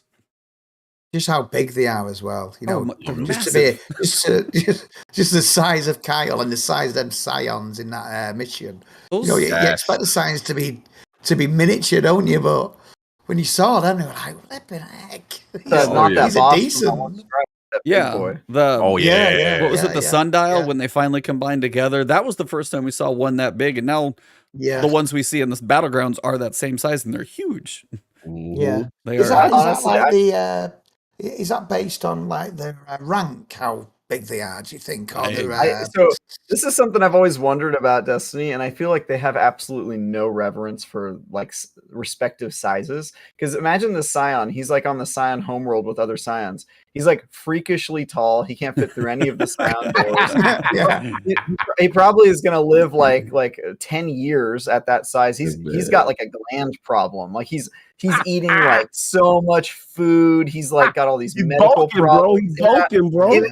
In and out of the hospital because his bones can't support all that meat weight. Like this guy is like this guy's a problem, like a case study in like issues.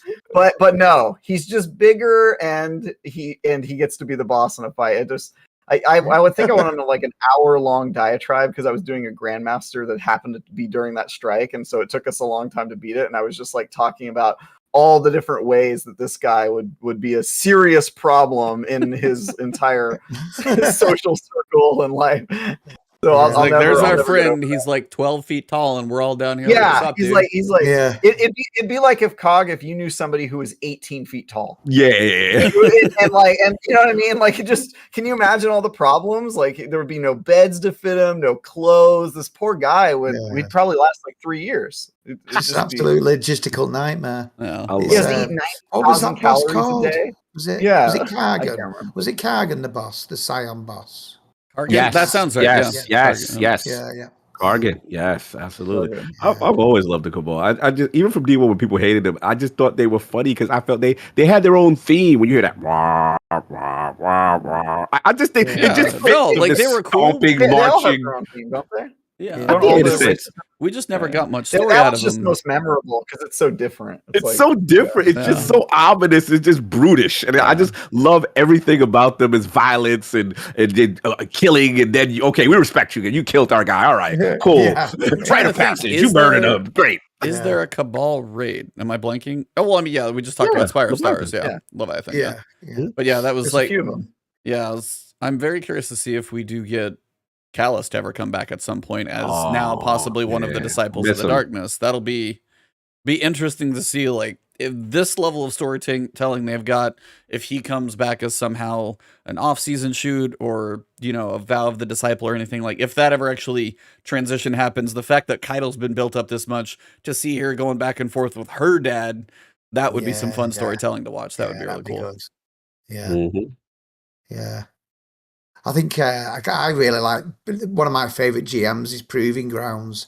It's like she does go on a little bit in that, doesn't she? To be fair to her, you after doing it like however 100 times, you're like, can you just shut up a minute, love? You know what I mean? She does go on it. She just drones on and on and on. But I think that was the start of this Cabal. People being a bit more interested in the Cabal, wasn't it? And them telling this story a bit more. That when that Nightfall or that strike was released. Yep. Oh, yeah. Yeah, season of the story, but we're also, that was the end of the quest. So oddly, this is probably our shortest for all these like weekly quests and things. This is the shortest one we have had, basically actually wrapped. I know I complained last year, all damn year long, about not putting a bow on a story, and they finally put a bow on that story, and that thing is done. Now they may do like an epilogue show. Yeah. I mean, yeah, they must totally. Shout out to Bungie, guys, if you're out there, we love you. But seriously, it's like, this is nice to see one, and it could have been even a little longer. It feels short, but it felt tight, and it felt, well told, and the different pieces to it.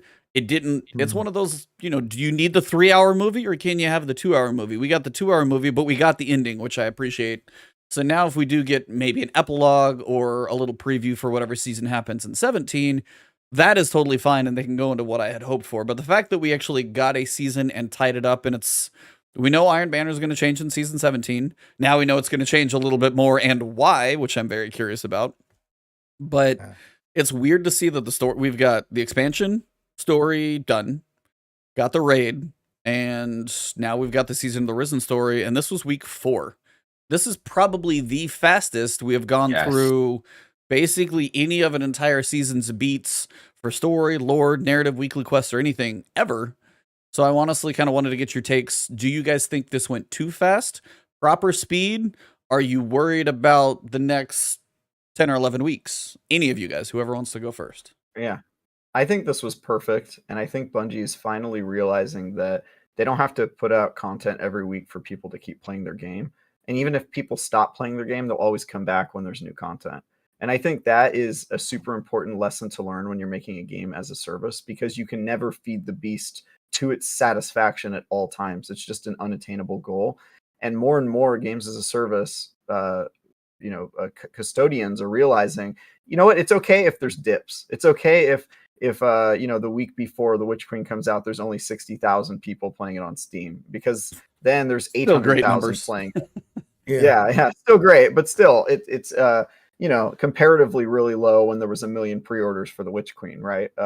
That's a very small number of players. So, I think that they're sort of learning that. I think that's super important. I mean, nowadays there's lots of games that follow that model. Sea of Thieves is sort of used to that fluctuation. They have a lot of people fall off and then they put something out and lots of people play, and I think that that's okay. I think this is perfect, to be honest, because I'm just getting to the point where I sort of feel like I've done everything and I don't want to do more psyops, battlegrounds, and all that stuff. And I'm kind of like, all right, I've seen everything that's in the Witch Queen. I'm kind of starting to fall off of it, and it all wrapped up. I don't have to worry about it, and now I can go and play Elden Ring and do other stuff, and then come back to it when they're ready to tell me another story. And of course, I'll come back because my experience this time was so much fun, and I didn't have to wait too long for it and all that stuff. So I prefer this way, way, way more. Like, they can take a break, they can come back with more stuff. It also feels like this is more sustainable. Like, I feel like they can do a season where it's just 4 or 5 weeks and then take a little bit of a break, and they can still tell really good stories and make really good content. But I feel like trying to make 3 months worth of content and then 3 months of content immediately after that is just not sustainable. And we kind of saw that with all the delays. So I'm very happy with how this worked, and I hope that they continue to just tell their story, wrap it up, and not fear the player base dropping, because they will hopefully know that people are going to come back to them. So what about you, Cog? Where's this hit for you? It's been excellent. It's been excellent. I'm gonna actually weirdly disagree with Travis, even though he made excellent points. Only from a selfish standpoint. Only because the narrative is so damn good. I'm addicted now. And now I have Ebontis syndrome in a little bit. It's like, well, I don't have your syndrome because you got the rap this time. Like, you were pissed off last season because it's like, yo, don't leave us with, tune in next 4 months for the next episode of This Week with Savathun in the Crystal. You know what I'm saying? Like, I get you. So now it's just like, man, so good. Like, I'm like literally was just tuning into. I guess the reason why I was a little sad was that I felt like, damn, I feel like it's so early in the season. Like, I thought I was gonna get at least like 2 more, 3 more weeks. I'm being greedy. I know I'm being greedy. This is the raid has been great. The story with Roke after when you do, the preservation. You know what I'm saying? That's, getting the little points on that. I'm just curious though, even though like I said, Travis is completely on point with everything he said. I'm just curious, are they truly going to sit on everything narrative until this season is over? Because how much time we're going to talk about season? I don't know, 11 weeks or something. I'll look over the calendar and we'll get to that here in a minute. We actually got one. Not that long. But I was like, but looking at the calendar, it appears we are not probably going to get too much else with regards to story. From what I can see on the calendar, we're going to get Guardian games, which is always its own little thing, but it's Iron Banners, it's Trials, Freelance, and Trials Capture, and then Master Raids and Raid Challenges. But that's kind of, we're looking at the calendar now, and I think the story is kind of wrapped. I mean, the quest even had 28 parts, and it was like 7 per week, and we just tapped it. So we are kind of done. Yeah, and the last one, I'm sorry. No, I was going to say, New Red said there's a lore page missing, but I mean, that's one of those like minimal things where there might be, and that's where I think there may be an epilogue to lead into season 17. And that, if they have this basically wrapped story, Crow does its thing, we stop the invasion of like trying to get the throne world projection. Shout out to the Moon Battlegrounds, one of the coolest looking ones of all, for sure. But the fact that is kind of tightly wrapped, there may be one more experience we don't know about towards the end, but that's one of those things they can save till later and just have a surprise to be like, hey, this is going into 17, as opposed to waiting for that moment, which I appreciate. So yeah. My final point was just that, to Travis's point, where this could be a positive thing is for the overall health of the studio, and the fact that, okay, it's out, and let's be honest, we here at the Campfire are the hardcore, right? We are the guys that, we're helping people or being helped to go through content. We're going through at a fast pace. The normal human being, what I'm saying, who, is really working the 9 to 5, really doesn't have a lot of time, may pop in for a few hours here and there for a week. They will complete it at the pace of the normal cadence of the season. They'll catch up. So in that sense, maybe they have, said to themselves, okay, you know what? Why time gate anything? Why hold it? Right? Let them get it. And then, hey, if we want to pop in a little extra mission by the midweek part, and then maybe towards the end set up an epilogue moment, we'll do that. and we're fine. We know who we are and they're comfortable in it. And it would be a refreshing change for them. But I'm curious what my man Granddad got to say on this whole thing with the story being wrapped. Are you ready for 11 weeks of Sherpas? Go. Yes. I think I agree with Travis about it. That I think they've finally realised that there's different sets of player base. There's the people like us who will just play the game anyway, and we'll have plenty to do because we'll be doing our GMs or our master raids or our challenges in the raids. So we've got enough to keep us busy. Trials every week and Iron Banner when it comes around. We'll play the game anyway, but then they've catered to us in the way that we've got the end of our story quick, and it's not time gated. We're not got it sitting in our quest library on come back next week. It's on step 12 of 135. Do you know what I mean? We actually know the ending of the story, but like the casual people as well can just come in, play the game, know what's going on, and then go and play something else. Which I'm pretty jealous of them type of people who play other games like Elden Ring and stuff. That's my I can only play Destiny. Yeah. But I think they will do something. But I am a bit like Cog as well. I'm just being greedy, I feel like. I've had a few more weeks. A few more, just stretched out a little bit more. Yeah. Greedy so look forward to another Tuesday. Bro, I was so looking forward to I hadn't played so much Psyops for lore in a minute. So it's a testament, right, Granddad, like to how good it's been. Yeah. Where it's like, man, it's like what's interesting. Yeah. I was sorry to interrupt you. I was going to say, like, it to your point, Cog, like they ended the story before you could even buy all the upgrades to Psyops Battlegrounds. Yeah, so exactly. Now they're really saying, like, hey, if you want to keep playing, here's all the reasons to. You can grind high stat armor and weapon rolls and all the stuff. But like, they don't feel a need to just like torture you with a story and make you basically the FOMO's gone, right? Like, if I don't play for 8 weeks, I know that all Granddad's doing is the stuff that I probably don't want to play anyway, right? Like he's doing like Grandmaster Nightfalls and like he's grinding Psyops again and again and again to get those upgrades and doing all the stat stuff. And it's like, cool, if you want to build craft, if you want to unlock all those weapons for weapon crafting, like go crazy, man. Like that's totally there for you. But you don't feel like you have to. And I feel like that. Yeah, that's the difference. Or you'll miss like a vital part of the story or something that's super important. Yep. I think that's such smart game design when it comes to games as a service. We didn't even fill out that final tube as well, did we? In the thing, because we had the hive guardians, didn't we? In them tubes, but it was one that was empty. I think the one that was at least get filled.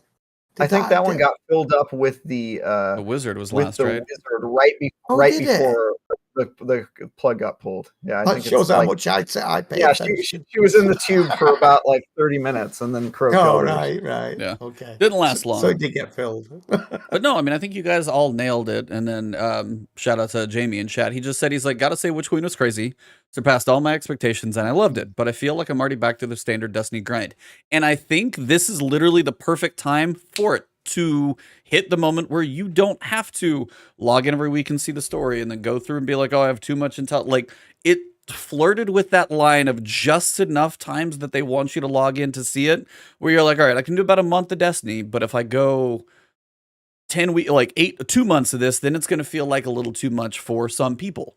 Some of us crazy people who do content or stream or Sherpa or whatever it is that we do. Shout out to my dog. She's making a little cameo. You guys can't see it, but I can. But it is that like almost perfect amount. I got a story with a bow, which worked for me. They could add a little epilogue later, which is also good. And then it's also for some people when they're getting to that point of it's feeling a little grindy, you're good. Like it almost is that right amount of 4 weeks. What's up, Travis? I was going to say one more thing that I think I can win Cog over with this, even though he's addicted to the game. Because what Jamie said, I actually think is really important, which is he said, I really like the content they provided, but now I'm back to the same old grind and I'm not enjoying it anymore. And I think that if you spend less time focused on feeling like you constantly have to feed the beast with the story content, it allows you to focus on the core grind of Destiny and improve that, which has been in a really bad place for a long time. I mean, that's why that's why the Witch Queen got an 8, right? Because all the new content was great, but it's the old stuff that they didn't fix that came back to haunt the game. And I feel like now they've got 11 weeks where presumably the narrative team or whoever's building the next season is off doing that, and now they can have the team actually focus on improving the core grind of Destiny, which is its biggest existing problem. Crucible, being kind of a dumpster fire at times. The activities that you're supposed to do being completely grindy and not fun most of the time, like Gambit and the Strike playlist and all this stuff that like at its core needs fixing. I feel like now they can focus on, and that I feel like is another benefit we're going to see. So yeah, it's very, very well possible. And it again, we have to see the long-term ramifications of the Sony move, how that plays in resource-wise and stuff like that. Look, I know I'm being selfish and greedy. Like I just know it. It's a testament to how good this thing is. Every week I was coming in a nice, good PsyOps meal. I was very full. I was like, oh man, I'm on the edge of my seat. So I was just a little sad. It really hit me when he said, yeah, now that it's wrapped up. And I'm like, oh yeah, it is wrapped up. But it was like that, as you said, it's like they're telling it well. They have us interested in these characters. They're actually getting cool character development with other races and alliances and moments where Saladin steps in and does this like hits you in the feels. And all of these things are happening, which is really cool. But as you're saying, it's just like it's when it's to a point where you want more, they did it right.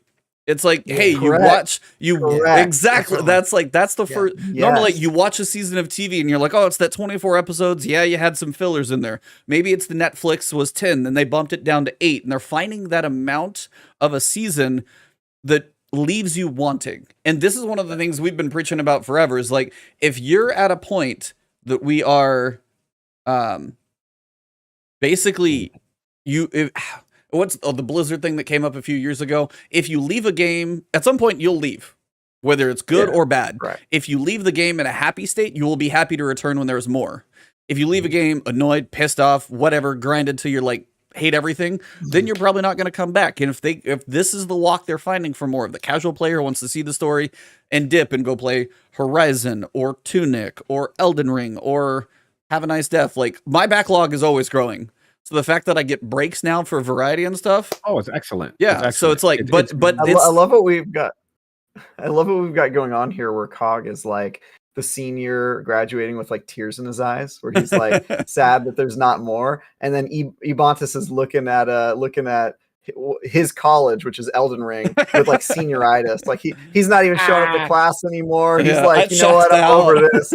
I got Elden Ring over there. I'm excited to get out of this place. It's great. What it is I think everybody is correct. All of you are correct. I think what it is I think this is the first time Bungie is trusting themselves and the content and understanding their game. And that's what we're seeing. We're seeing the maturity of the studio. Yep. And it's fun. It's cool to see because you made a good point. The point you made, he was excellent, which is, it's good when you've left the base wanting more. Yep.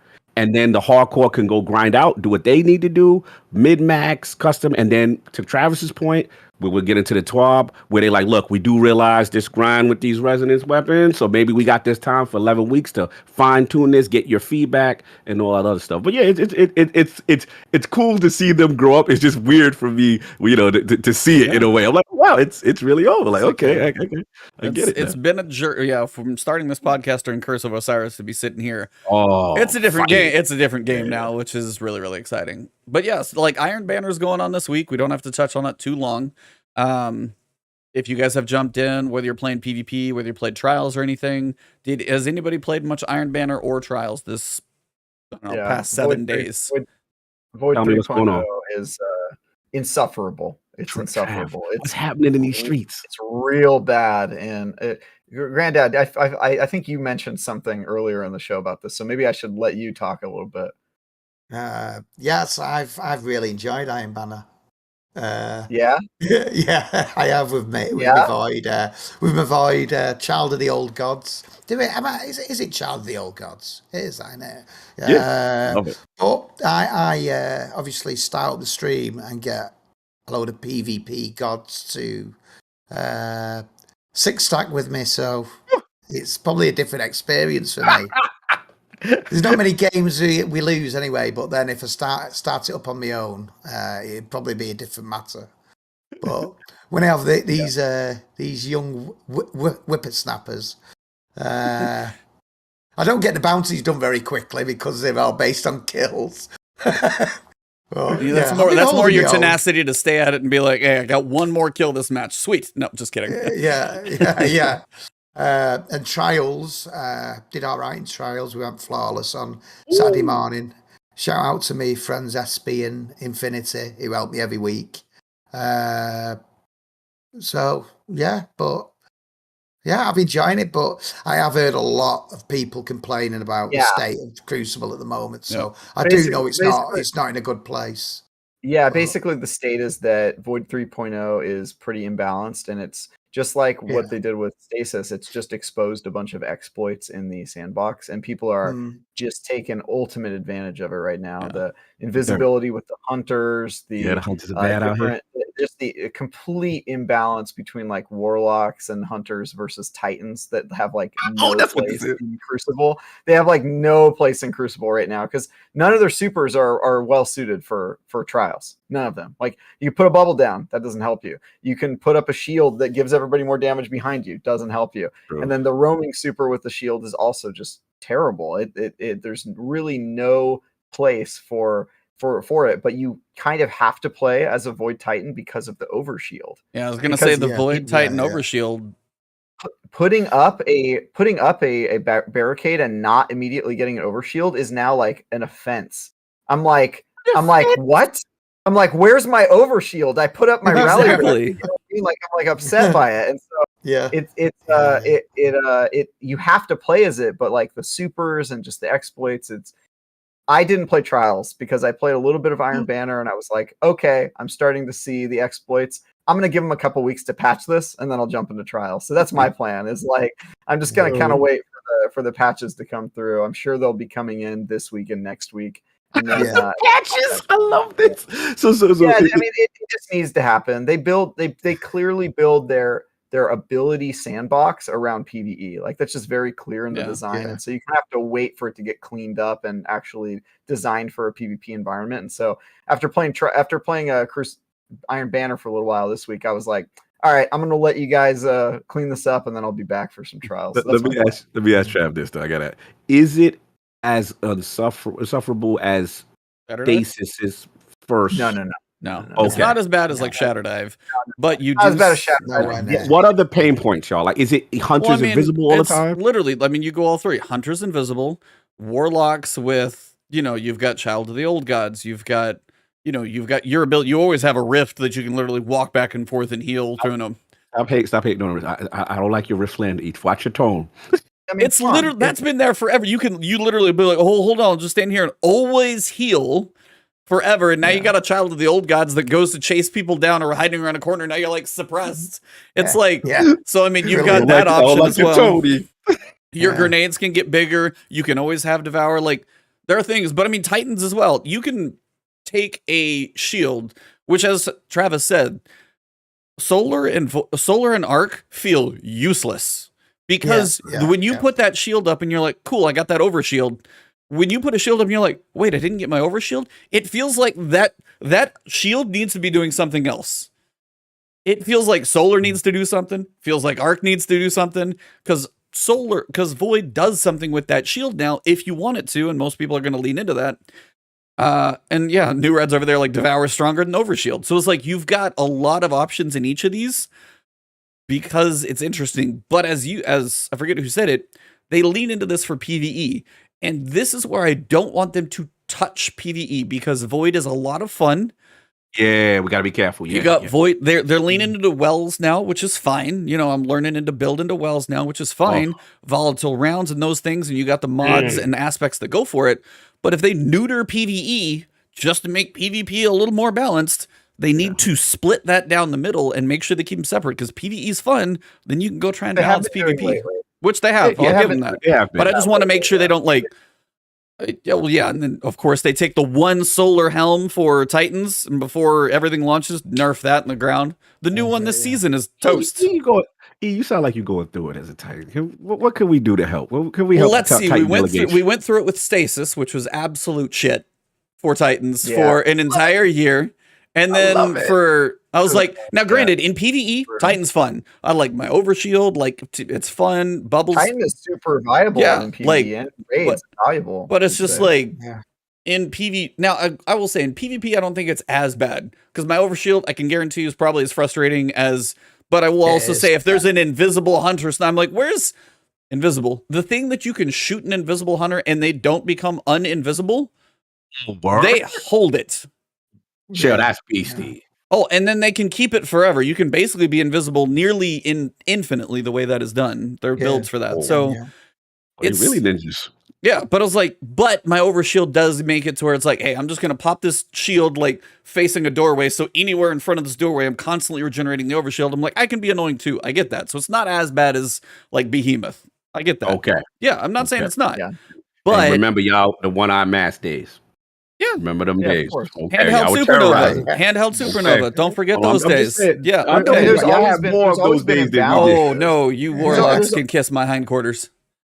Yeah, there's always been imbalances in Crucible. And just to be clear, I'm not saying like, oh, Titan's got a bad rep. I'm just saying all of the powers that were given, Overshield, Healing, Devour, Invisibility, none of them feel like they were designed for Crucible. And they almost certainly weren't, right? And so when you bring those into an ultra competitive sandbox like Trials, it isn't super interesting or fun to see all of these different overpowered, not PvP design mechanics being exploited to play the game in really weird ways. And so I'm not saying, oh, boo-hoo Titans. I'm saying I'm just being the PvP sandbox feels bad. No matter what class you're playing on, it feels bad, and they need to tune it before I'm going to play. That's all. It's like, I'm just going to stay out of there and let them figure it out. So that's it. That's it. I mean, this is the problem of PvP and Destiny is that we're always the stepchild where they think about us after everything else is facts. And squared away. And so I'm just gonna wait. That's it. I'm gonna wait for them to fix it, and they'll come back, and I'm sure it'll be fine. And Trav, to be honest, the thing is, no, I'm sorry. Go ahead.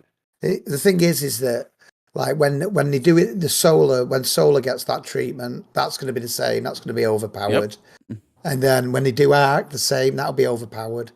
So I hope they don't neuter it all too much because like Stasis is a bit. A bit lackluster now, isn't it? Because they took everything out of it near enough. I mean, it's still they nerfed it for an entire usable, year.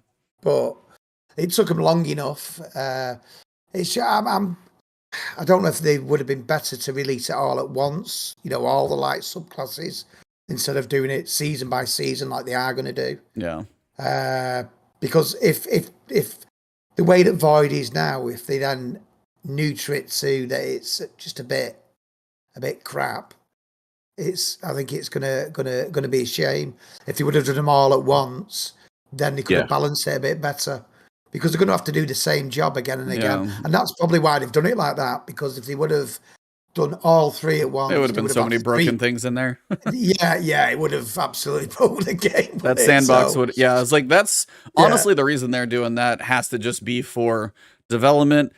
As much polish as they can do before it gets sent out the door, knowing it's still probably going to be broken, and then taking that season to tweak while the other half of the dev team is building the next one. Same cycle is going to continue because, you're going to get Void 3.0. You're going to have throwing hammers that are all of a sudden busted in sunspots and weird stuff going on. You're going to have 60,000 little arc souls flying everywhere. I mean, stuff's going to be chaos when some of this stuff launches, and we know it. It's going to be fun. It's going to be crazy.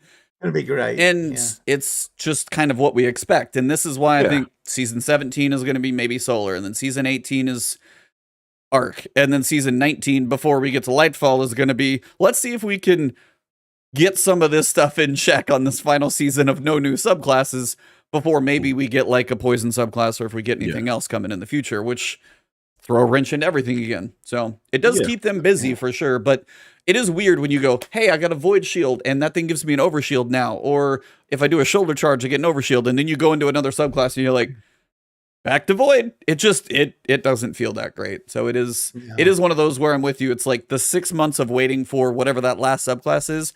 It's going to be a long wait. Yeah, I agree. My final point was just, I actually agree with Granddad. I think it's overpowered by design. Yeah, I think they literally use it as a marketing tool. Yeah. Look how cool this new thing that we made, guys. Look at all this stuff. And to Travis's point, None of this is with PvP. Nope. This is hey man, you saw that trailer? Don't you want to use Child of the Old Gods? Don't you want to use volatile rounds and blow stuff? You could be a living, well-making machine. Look at this build. And you sell it, you put those trailers, and I ain't gonna lie, I finally got the I'm very happy. I will not curse out Lost Sectors no more. On my third attempt, I got the Warlock boots. I was very happy. Still haven't gotten it.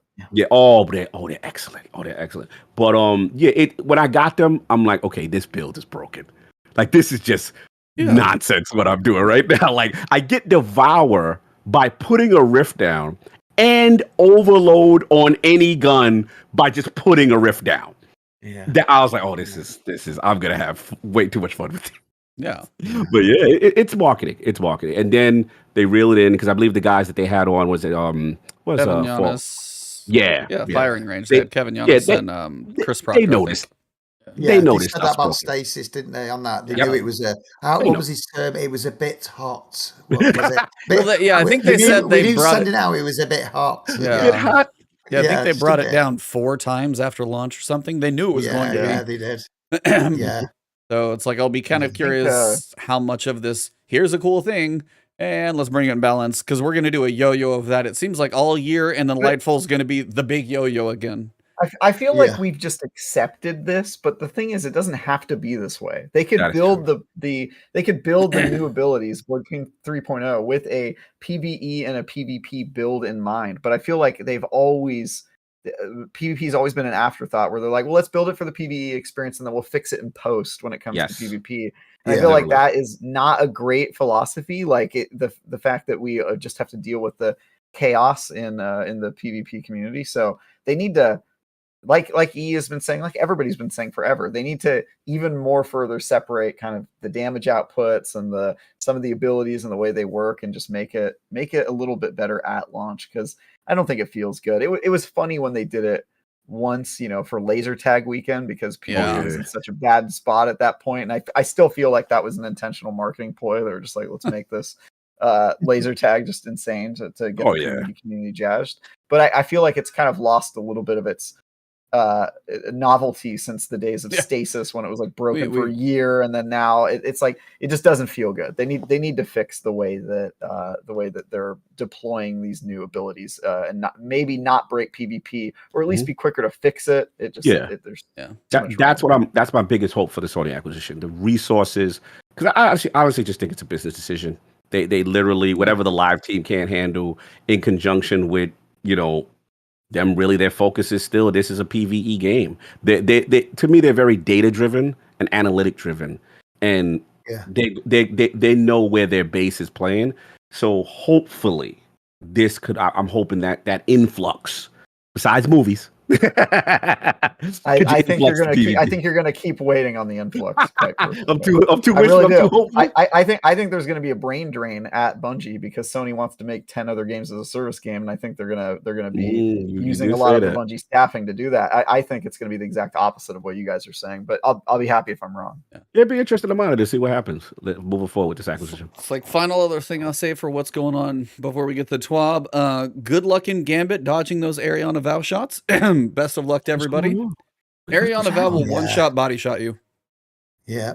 It's getting PvE damage values for a PvP type interaction. So you can one-shot body somebody with, and there are a few other guns that are broken too. It's not the only one, but Ariana's is one-shot body.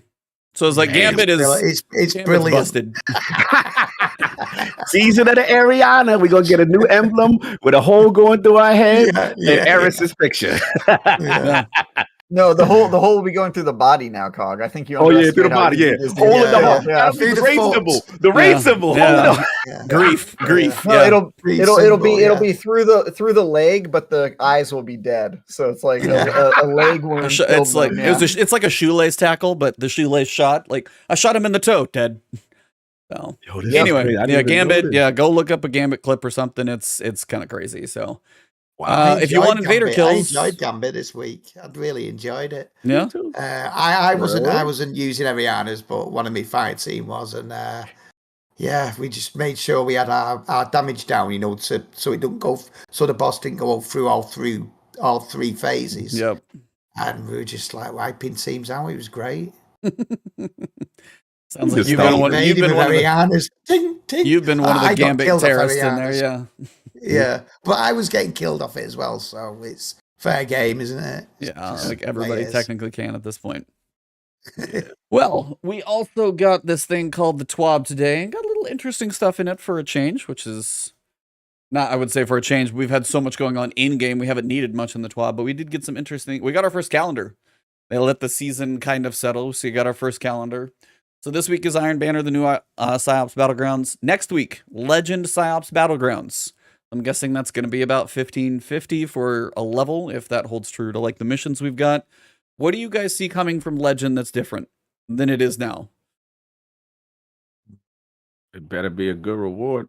I was going to be as like better chance at deep sight weapons, more of that Risen Umbral energy. There's not a whole lot that I'm going to need to go farm Legend for, so I'm not entirely sure what that's going to be.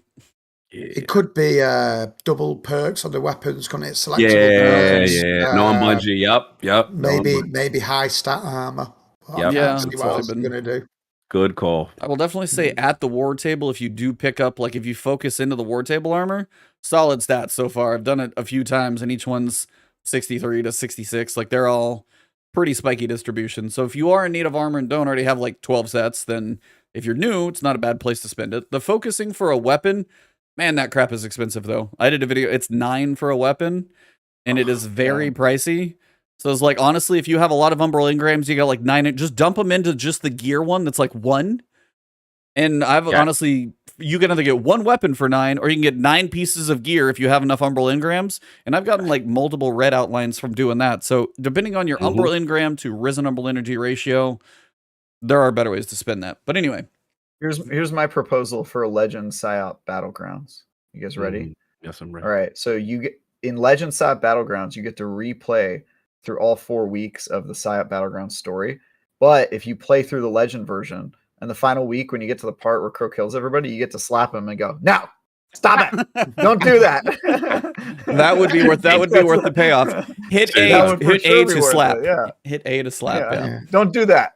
Stop it. And then it changes the story. Yeah. Oh, you get his snazzy little feather suit as an ornament. That'd be good, wouldn't it? I've had my eye on that suit. But armor, yeah. Cabal got a fire.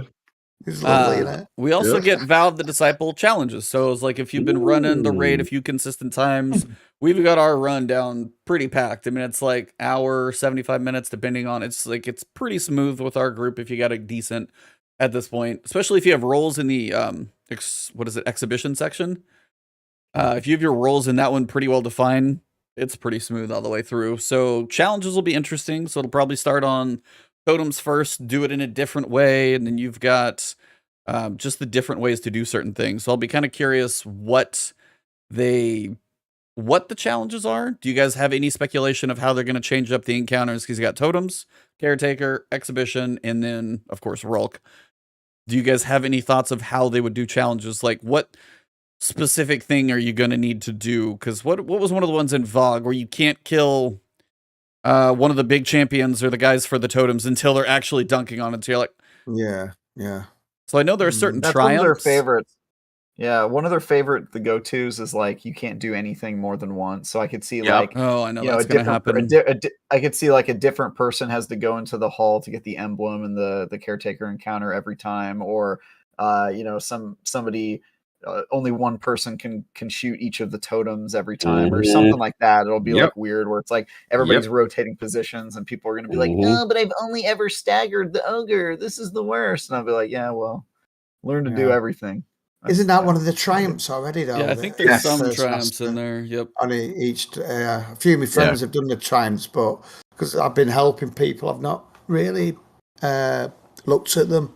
Because I know the first one is you've got to wait to kill the yellow bars until they're actually attacking the obelisk. Yes, I saw that one. Yeah, they have to shoot the obelisk, and then you can. Yeah. So you can forget having any chain reaction or Galahan on it. You know what I don't like? I don't like any challenges that are like you have for this challenge you have to play Destiny poorly. Like you have to not kill the ads. Like come on, man. It's Yeah, like I those agree. are not fun challenge. You're like, hey, I'm really good at ad clearing, efficiency, built into void. Hold. Wait. Mhm. But they're walking Annoying. closer. Hold on. What Yeah. about this thing we're trying to defend? You got to let him shoot it first. I'm sorry. What? Yeah. Like what? Yeah. That it's so the challenges do seem counterintuitive. Like Vogg's another example of that as well. What was it you had to? Oh, it was on Gatekeeper. The Gatekeeper challenges. I think I tried to help Fallout do that like one time, and that was the only one we didn't end up doing because you had to kill them only with the shield or something. Like there's certain weird things, and it's like those don't. Yeah, it's mechanics heavy to a point where it's not fun. Yeah. So, But then on that shield one, it used to give you shield energy if you picked up orbs, and then last season, they took it so orbs didn't give you the shield energy, which made it even worse because I was helping people with the master challenges for the last season, and it was a lot harder last season to do it because there was a cheese, but we won't go into that. But still, like that's one of those things when you're like, just because you balance the game, this triumph that's sitting in the game now became even more of a pain in my butt. Like, why? Yeah, exactly. That doesn't seem necessary. So we'll see what the challenges are. I was like, I'm trying to think about totems, as you said, if that's the challenge, that's the triumph. If it's the same one that's on there, then yeah, you'll get to wait. It's just like master difficulties are going to be a little more annoying when it gets around to trying to do a challenge on master or anything. But my only concern is I believe they confirmed that the what you call is going to have the master difficulty. Oh no, we ain't up to the master difficulty. We have to the we're challenge. there yet. When we get to the master difficulty, we'll get to that. I got some thoughts. Yeah, we'll see what those are. Those will kind of go on a weekly basis for a little while since you've got 4 encounters, basically 4 challenges. So we'll see what those are. Trials Labs Zone Capture will be on the 1st. I don't hate Zone Capture, I'll be completely honest, as a random solo player. Just because, for one, they made it to where it's always a neutral location. So it's like A, B, or C, but it's dead center. And it makes you use different part of the maps.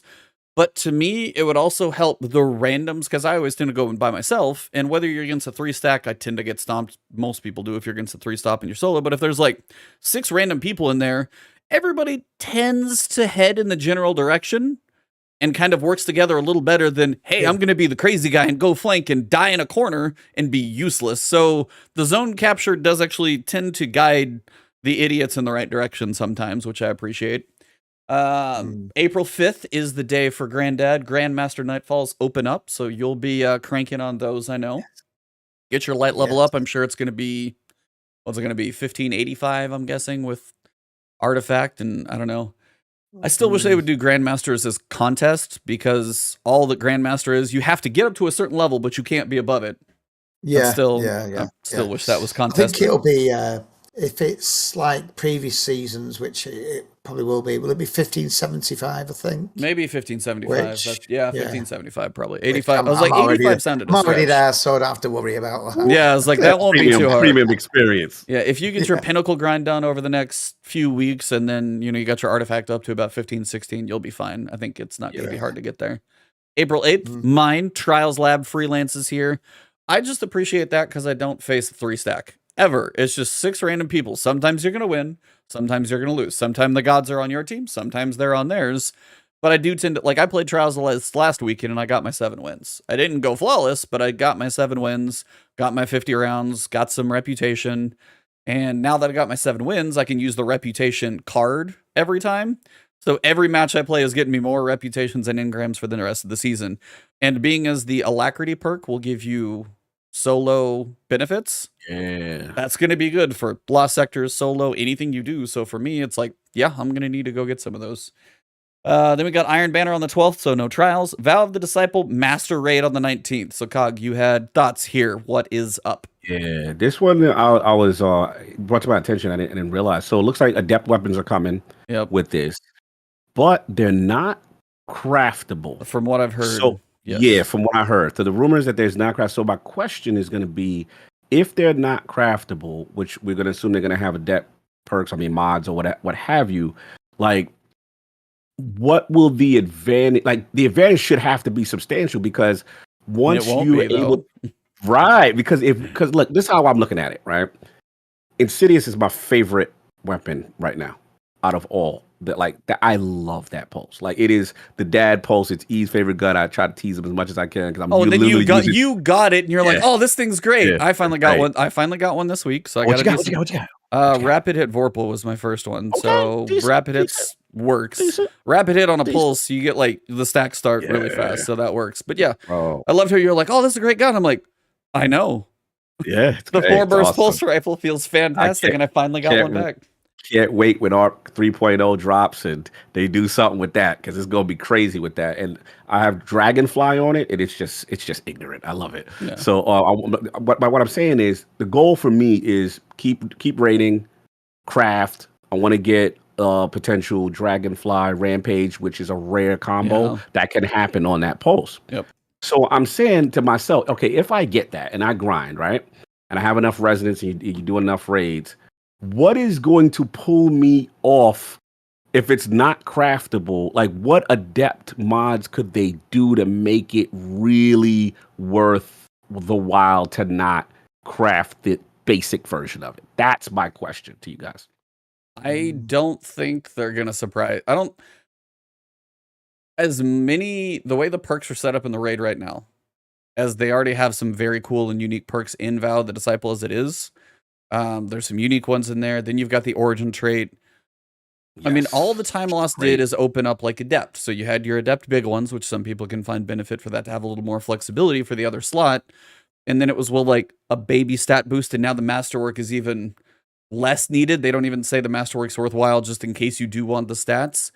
I don't know what they're going to do for these. I would love to be surprised. But my expectations are so low that Master is going to be worthwhile, being as we do have crafting, unless every Master drop is red outline. Then if you ran that for, a few weeks, then you could like burn through your crafting a little bit more to get people in and used to it. That would eventually come to an end once you got your crafting builds. That I don't honestly know. Like, to me, I can't picture them not doing if it's not game breaking, I don't think it's going to be worth it to do it on Master. I still wish they brought Contest back, but that's a different discussion we've already had. Granddad, what you guys think? I was going to say, Granddad, what do you think about Master? Are you excited? Do you not like? Where are you at? I just opened up Destiny then because when Cog said about Rampage, Dragonfly, Insidious, I thought, oh yeah, I'm sure I've got one of them. So I just opened up Destiny to look into. You have it? Yeah, I've got one of them. Yeah, oh, yeah. That's amazing. I'll have to test that out. That is. I love that post. I soloed that. That's what I did the Lost Sector with. It's so good. It's so good. I've not even shot that weapon. I've got. I've just done a search there because I've just been using that forbearance in that slot. Yeah. I've got 3, 4, 5, 6. I've got 8 of them, and I've not even shot it. To my shame, so I will definitely use that. Yeah, pull that out of the vault and fire it once in a while. It feels pretty good. Yeah, and I will do. I will give you guys this. A big Vow is moving up my rankings, and for a different reason other than what you guys have said. All right. I'm a big proponent of rewards. And I have to say, I haven't gotten the exotic, so I can't speak on that. I've seen videos. Shout out to Dado and shout out DJ Oros who got the damn thing with us, Trav, that night. I was cool guy. Get it? He made a video. Fallout probably borrowed it. Yeah, I've seen people have it, but I haven't touched it yet. I will say, almost all of these weapons are impressive. Mm-hmm. The kinetic stasis fusion, amazing. Game changer for that slot because now you can go stasis energy primary. I could have stasis built. You could do a chill clip. I got a chill clip roll with perpetual motion. Nice. I'm just destroying stuff with that. I love it. Insidious, literally, in my opinion, the best legendary right now. In my opinion, one of mine. I'm not arguing. The wave frame, the one that Granddad talked about. Yeah. So I love wave frames. Oh, I love wave frames. Master's Retribution. I kept that in my vault just because I loved using it. And then Deafening Whisper, but this one. The only problem is that it's volatile rounds. It's not volatile. Yeah, exactly. You need that. You can't play with it. Yeah. But that, I mean, I don't have a good roll on the linear yet. But I got a focused fury 4th times the charm. That's so if you can hit half the crits and then you get more shots back in that magazine, now you're getting that bonus damage for a lot more. No, that's Mhm. it. I was taking that through practicing. I was practicing. What was I practicing? I was just like soloing some of the missions. It hits. It hits well.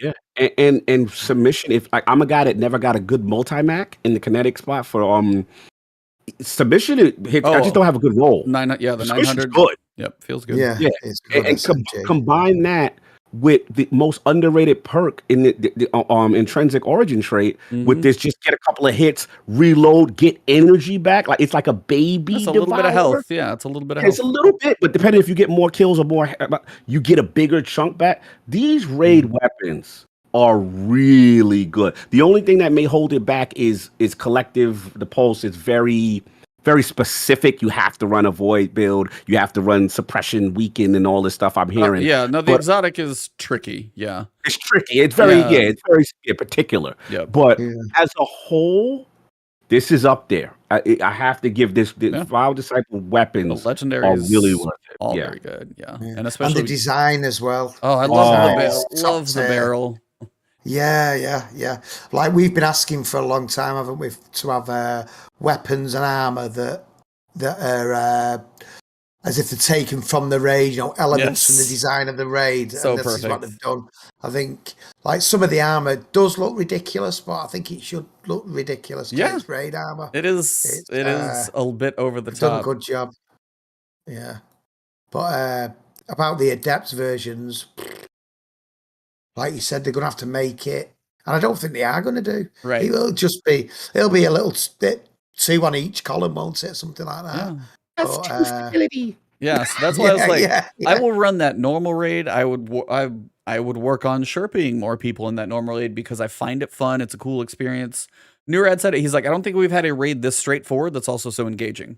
Nicely stated because it's cool, it's interesting, the bosses you see, then you get a run, and the cool mechanics, a new boss, and it's also not crazy long, and it's well done, but like Master just seems, I would rather go die 100 times in Elden Ring, happily, to like learn a boss fight that I'm learning skill on, than deal with Master, because my issue with Master, and I wish Grandmasters actually like come down to 1550 and be contest there, so you don't have to spend time just playing, just to level, to make yourself closer to the level of the activity, and that is just a time thing.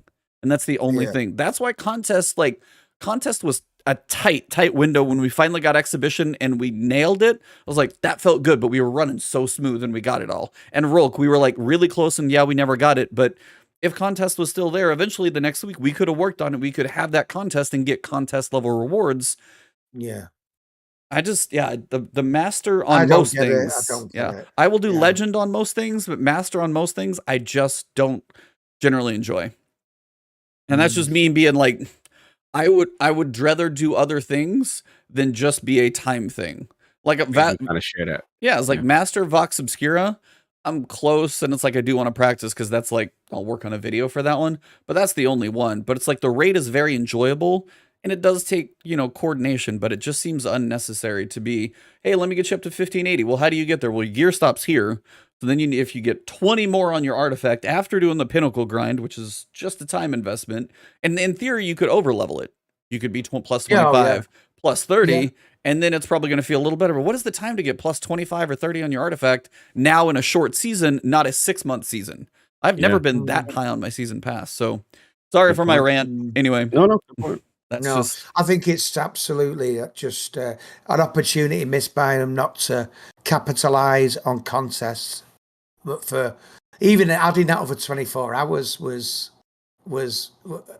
good, wasn't it? But it wasn't enough, obviously. But just have it as a selectable. Yep, that's all you got to do. Put it in there. People can have that choice. It's you don't. I still think there should be obviously a 24-hour emblem, a day one emblem, but there should be a different emblem for contest that's season long. Good point. Absolutely agree with that one. Yeah, we were talking about different ideas of if it was contest. Yeah, turn the toggle on at 24 hours. So then you can keep going. And if you want to do the 24 and you want to be the crazy person, honestly, I thought the 48 for the health of all the players was still good.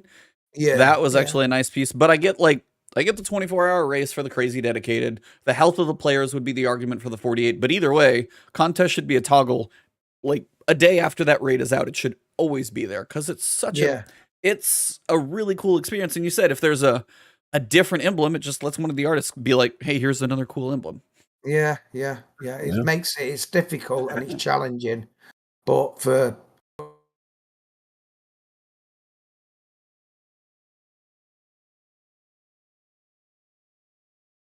do you know what I mean? And some of us take it takes a bit to get into something and to learn something. Do you know what I mean? So we need that extra time. But we know we could nail it. We could easily nail it if you had more time. But I do still think that you should have that 24 hours for the peak people who want to invest for that first 24 hours. But yeah. Cool. So yeah, sorry, I had a little lag spike there, chat. If you guys do have any viewing issues, it should be back. Every so often, my internet just like drops for like 2 seconds and we're good again. So that's all that was. Trav, your thoughts on it? Yeah, you guys covered a lot. I was trying not to interrupt anybody. I'm good. For the adept weapons, I personally, I think adept weapons have never been worth it. I've never really grinded for them. This is somebody who has pretty much all the adept like trials weapons and a couple of the grandmaster ones, but I don't think the adept weapons have ever been worth it. So I think that doesn't really change much. People are still going to grind for their god rolls more than their, adept rolls. I think. And then Grandmaster Nightfall to me and Master Raid both feel like not very fun activities because they just sort of artificially inflate the difficulty by making you feel way weaker to the enemies, which doesn't make a whole lot of sense considering it's an end game activity. And then to E's point, having to grind to the max rank just so that you can feel underpowered in that activity is insane to me. It doesn't make any sense. It's like, grind to the most powerful so that you can feel like you're like a level 1 character just getting destroyed, by a single scion just meleeing you to death. Oh yeah, one shot. So I've never really felt like those activities were super fun or enticing, and definitely not rewarding enough to be worth all the juice is not worth the squeeze on those things. Absolutely not. Yeah, for sure. So I don't think this really changes a lot. It'll be there for the super hardcore, for the people who really are masochists or just really dedicated and want to challenge themselves. And I think that's fine. Like, it should definitely be there for that.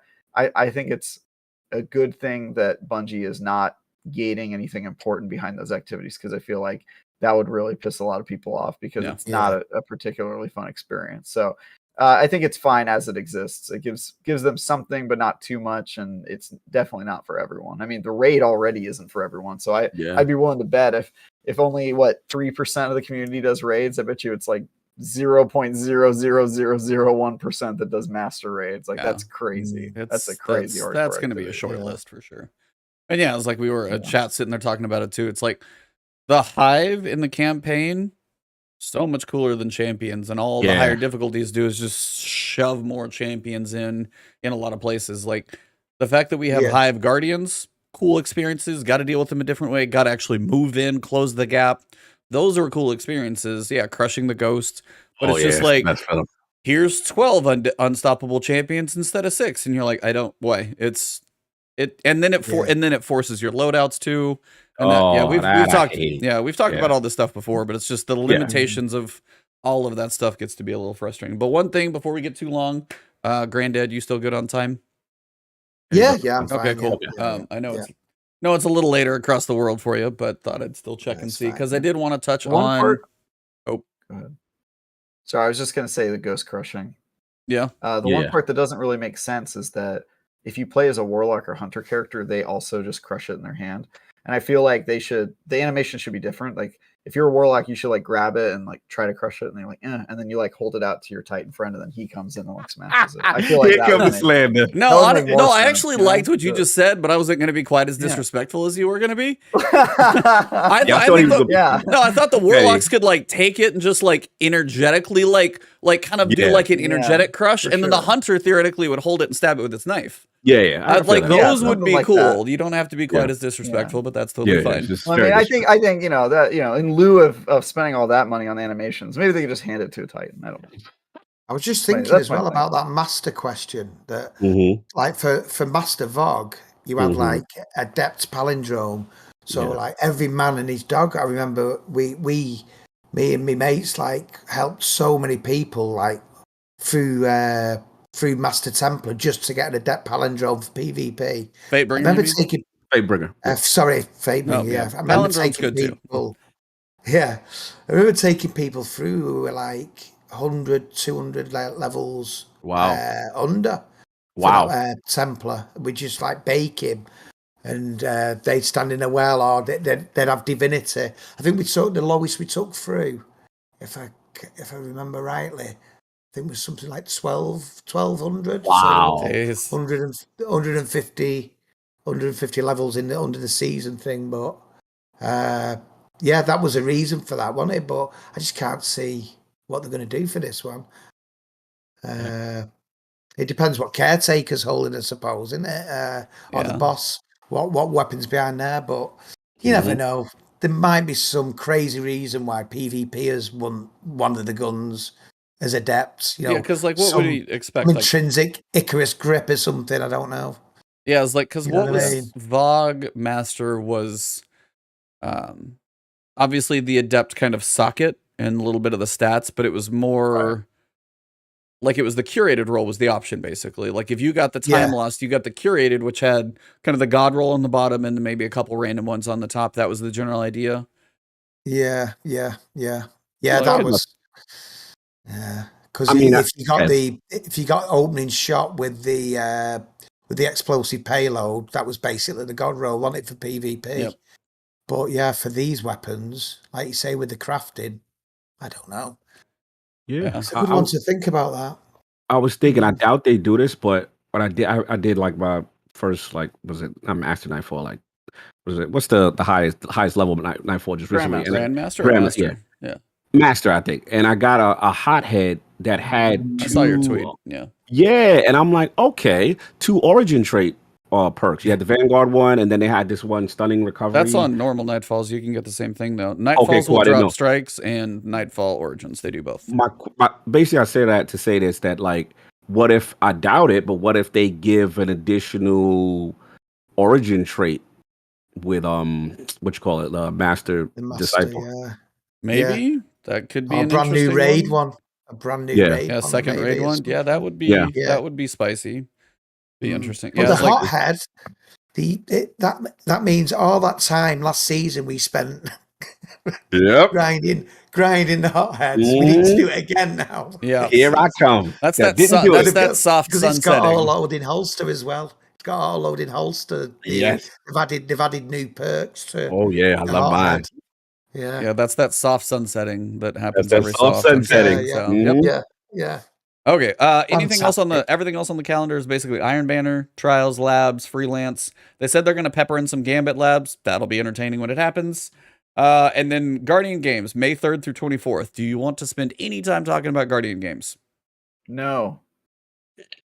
And I have a proposal for Gambit Labs, is they should try turning it off for a week and see how that experiment works. That'd be a fun little lab.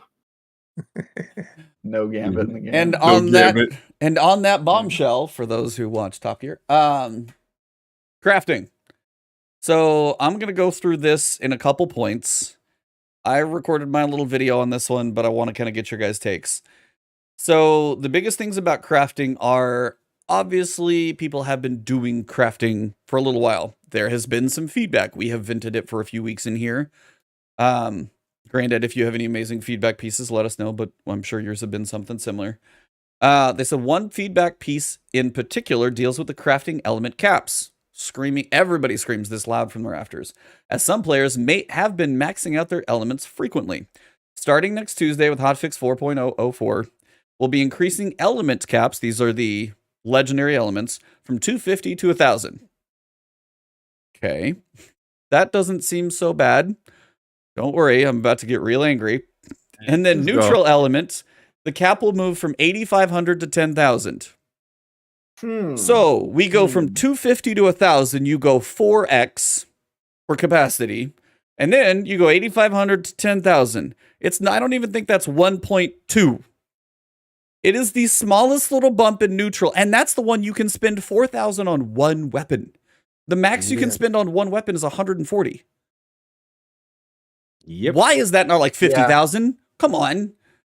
Yeah. And then that takes me into the next point. Next season, and this is get rid of it all. yeah, This and is thank God. I have no idea how all these different currencies made it into the game, because it was a bad idea the second we learned about it, and Bungie immediately agreed. How did this get into the game? It's so crazy to me. So next season, they are removing Ruinous, Adroit, Mutable, Energetic, and Drowned, which is from the raids.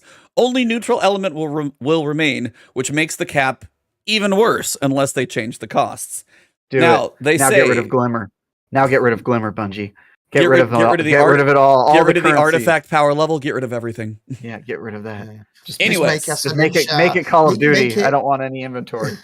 Make it 8 so you can stack as many Ascendant Shards as you can. You don't have to masterwork shit exotics. Yes. So you can keep them in your vault. Yeah, 99 for some of that stuff. Granddad. You don't get it. You don't get it. Those golf balls, they're so shiny. They just take up all that extra memory space in your yeah. And that it's really a technical limitation. It's the glitter effects that change the database number from 10 to 99. It's the same digits. Yeah. I'm not even a coder, but I have done some coding in my life. It's so intentional it pisses me off. Anyway, I do want to cover this. Over 150 Ascendant Shards I lost last season out of my Postmaster. See, that's wrong. The amount of work you put in. And that's the thing is, like, they do the limitation, which annoys. It annoys the people who are kind of in the middle level, who play some Grandmasters, may save up a little and then lose it. You do so many Grandmasters, you're swimming in them. You don't. Yeah, you'll lose them, but you'll get them back like the next day. It's the people who try and save them, who want to do a little more, who want to experiment.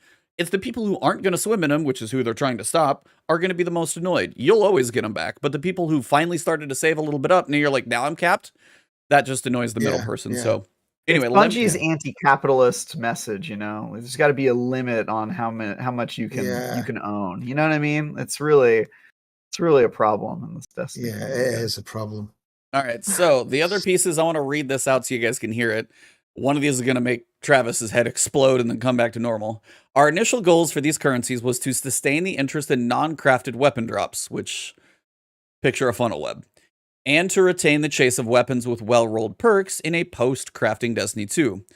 They've said eventually you're going to have so many crafted weapons. I feel like that is a short-sighted goal, but that's just my opinion. The desire was that the player would continually chase for combinations such as Subsistence Rampage, picture funnel web, to funnel their crafting progression through deep sight weapon completion. While not the only reason we're removing the specific currencies, there are 2 design changes pre-launch which made the elements ineffectual.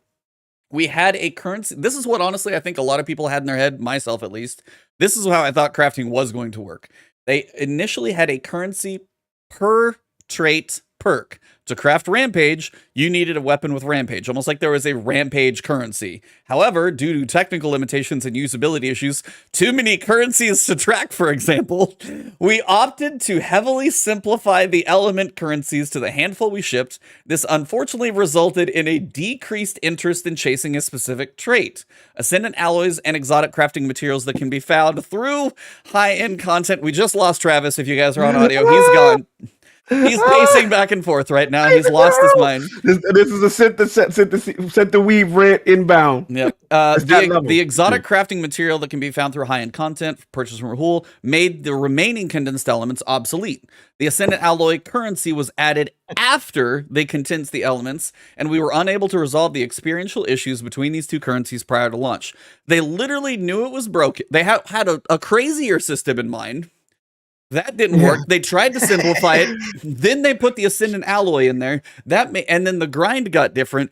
It launched in such a odd state that they knew this was coming early.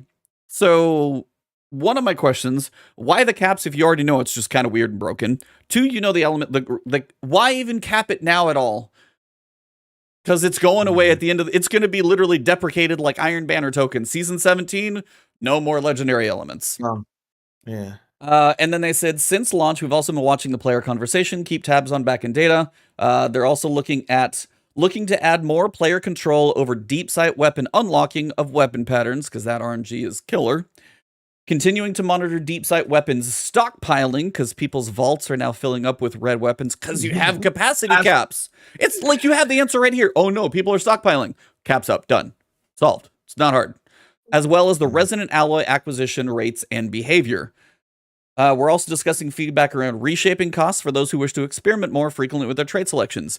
No one is going to spend a sin in alloy to experiment back. Does this feel good? How about this one? How's this enhanced one fit? You just spent like 10,000 materials just to try and experiment, and now you're broke and you can't even pick. So that's everything. You can tell my tone, but I want to get Granddad's thoughts on this one first. No, actually, I got to go Travis, Granddad. Sorry. We got to get Travis because he just had an out-of-body experience. So, guys. Okay, I need someone, Newrad or Rook or someone, to go back into the archives of The Last Word and find the episode where we talked about crafting and my fears about the currencies that they were adding. Because in that episode, I specifically mentioned that I don't think it's out of the realm of possibility that there is a currency for every perk and that we're looking at 40 new currencies. And everyone on the panel called me insane. I did. They were like, there's no way that'll ever happen. They wouldn't even consider it. They're not that crazy. And this just goes to show you guys, do not underestimate these people. They have a problem. They are addicted to adding currencies to this game, and there is no limits to the levels that they will go to just destroy your brain and just make your inventory overloaded. And we were that close. We were that close to being there. And we got 6, which is way too many. They immediately realized that. But the fact that they even considered a version where there's a currency for every perk should scare the crap out of every Destiny player ever. Because this is that is unbelievable, guys. It's unbelievable. And go find that episode. I want you to find that episode because it needs to be captured forever. I cannot believe this. The classic line is because the game limited them from doing it. Yeah, there were technical limitations. That's the only reason. If they had their way, that Sony money that they're getting might enable them to add thousands of currencies to their game, guys. That is what you're looking down the barrel of. Thank God for technical limitations. Thank God for them. I cannot believe it. That's the only reason. It's unbelievable. Mental. Yeah, there should be one currency. There should be one crafting currency. That's it. It should have been gun materials or whatever weapon materials that they had for the gunsmith. It should have been something like that. My God. Yeah, this is nuts. And the thing about it too is, besides this, like, we still have the issue with the caps on materials, right? It still didn't completely go away. And then my thing is that the elephant in the room that they not even mentioned, that is my biggest frustration, because I feel this whole thing is a hustle on the low. And I'm going to tell you why. These enhanced perks is a straight hustle. Y'all seeing the benefit of these perks? The 0.2 more percentage auto loading holster. I am not spending all these alloys for 0.2 extra percent. Like, I want some beefy results if I'm going to do this level. Then they want you to level up the gun and grind. Like, come on. If you, it always comes down to the juice and the squeeze. Like, you have to make this a little bit more beneficial for this. All this is cool. This is cute, what you think you're doing here, but we know, like Travis said, this is due to limitations in the game as opposed to you truly trying to make the player experience easier. This is where, like, when you get into those enhanced perks, I don't care if you slap 2 combatants, so it doesn't include guardians, on everything and make it a little extra busted if you're going to spend the currency. But as you said, there's only one adaptive munitions seems more worthwhile, because it really takes the multiplier against the wrong type of shield. You build that multiplier up very quickly. That's one of the few that makes a substantial difference in the amount of damage you output. But yeah, most of these are like, here's the enhanced thing. Also gives you a little stability or a little reload speed. And you're like, I'm spending this Ascendant alloy that I gotta go farm hard missions or put 6 people together for a wellspring for. And then what bugs me the most about all of this, Granddad, I swear you'll get to talk in a second. Sorry, we're on rant. Sorry, Granddad. This is pent up frustration, Granddad. You gotta let us have to get this. The last thing they get to is the fact that the reshaping costs. If you're going to put 2,000 neutral element, and whatever else it costs to go with it, plus the alloy into, say, Enhanced Archer's Tempo. And you're like, but I want to switch. But if I move off of it, I can't switch back. I've bought the currency. I bought it already. You would literally have to buy it again just to experience it. That has to change for the long term. It needs to be a permanent. Eventually you should be able to unlock every perk. Yeah, you could go back to the relic and change the perks, but if you buy them once, should stick. Anyways, Granddad, I want your thoughts on crafting as a whole, because hit us with the knowledge. Crafting as a whole, I think I'm enjoying it, and I think it's a good addition. But I think these enhanced perks. On the morning of the raid, of the day one raid, I decided that I wanted enhanced ambitious assassin and enhanced lasting impression on that Palmyra rocket launcher. Yep. Oh yes. So I went into Sure Chi with my rocket launcher and leveled it up from 0 to 20. Yep. So I spent like 3 hours in Sure Chi. Takes a minute. But I thought that I thought it was going to put basically enhanced ambitious assassin, and this is looking back now, this was stupid to think this. It was going to put 3 in the tube. That'd be great if it did. 2. Yeah. Enhanced, it's going to be better. Yeah. It's going to put 3 in. Doesn't do anything. It just gives it a little bit of a extra. It does nothing. It does hardly anything. I think it's more velocity or something like that. Yeah, that's it doesn't give you an extra 1, which you would think enhanced ambitious assassin. Call me old fashioned. Call you old fashioned. I would have thought it'd be an enhanced version of that perk. Weird. It's so weird that you would think that by the wording saying enhanced ambitious assassin, like it would change that perk. Oh, it gives you. Oh no. Oh, it gives you velocity on your. Yep. No, you're not wrong. So anyway, go ahead. That assassin is not ambitious at all. I would say that assassin is pretty happy with his lot in life. He's not status quo. He's good. Any enhancement. Content assassin. Content assassin. I'm happy for him. You know what? He found his place in the world.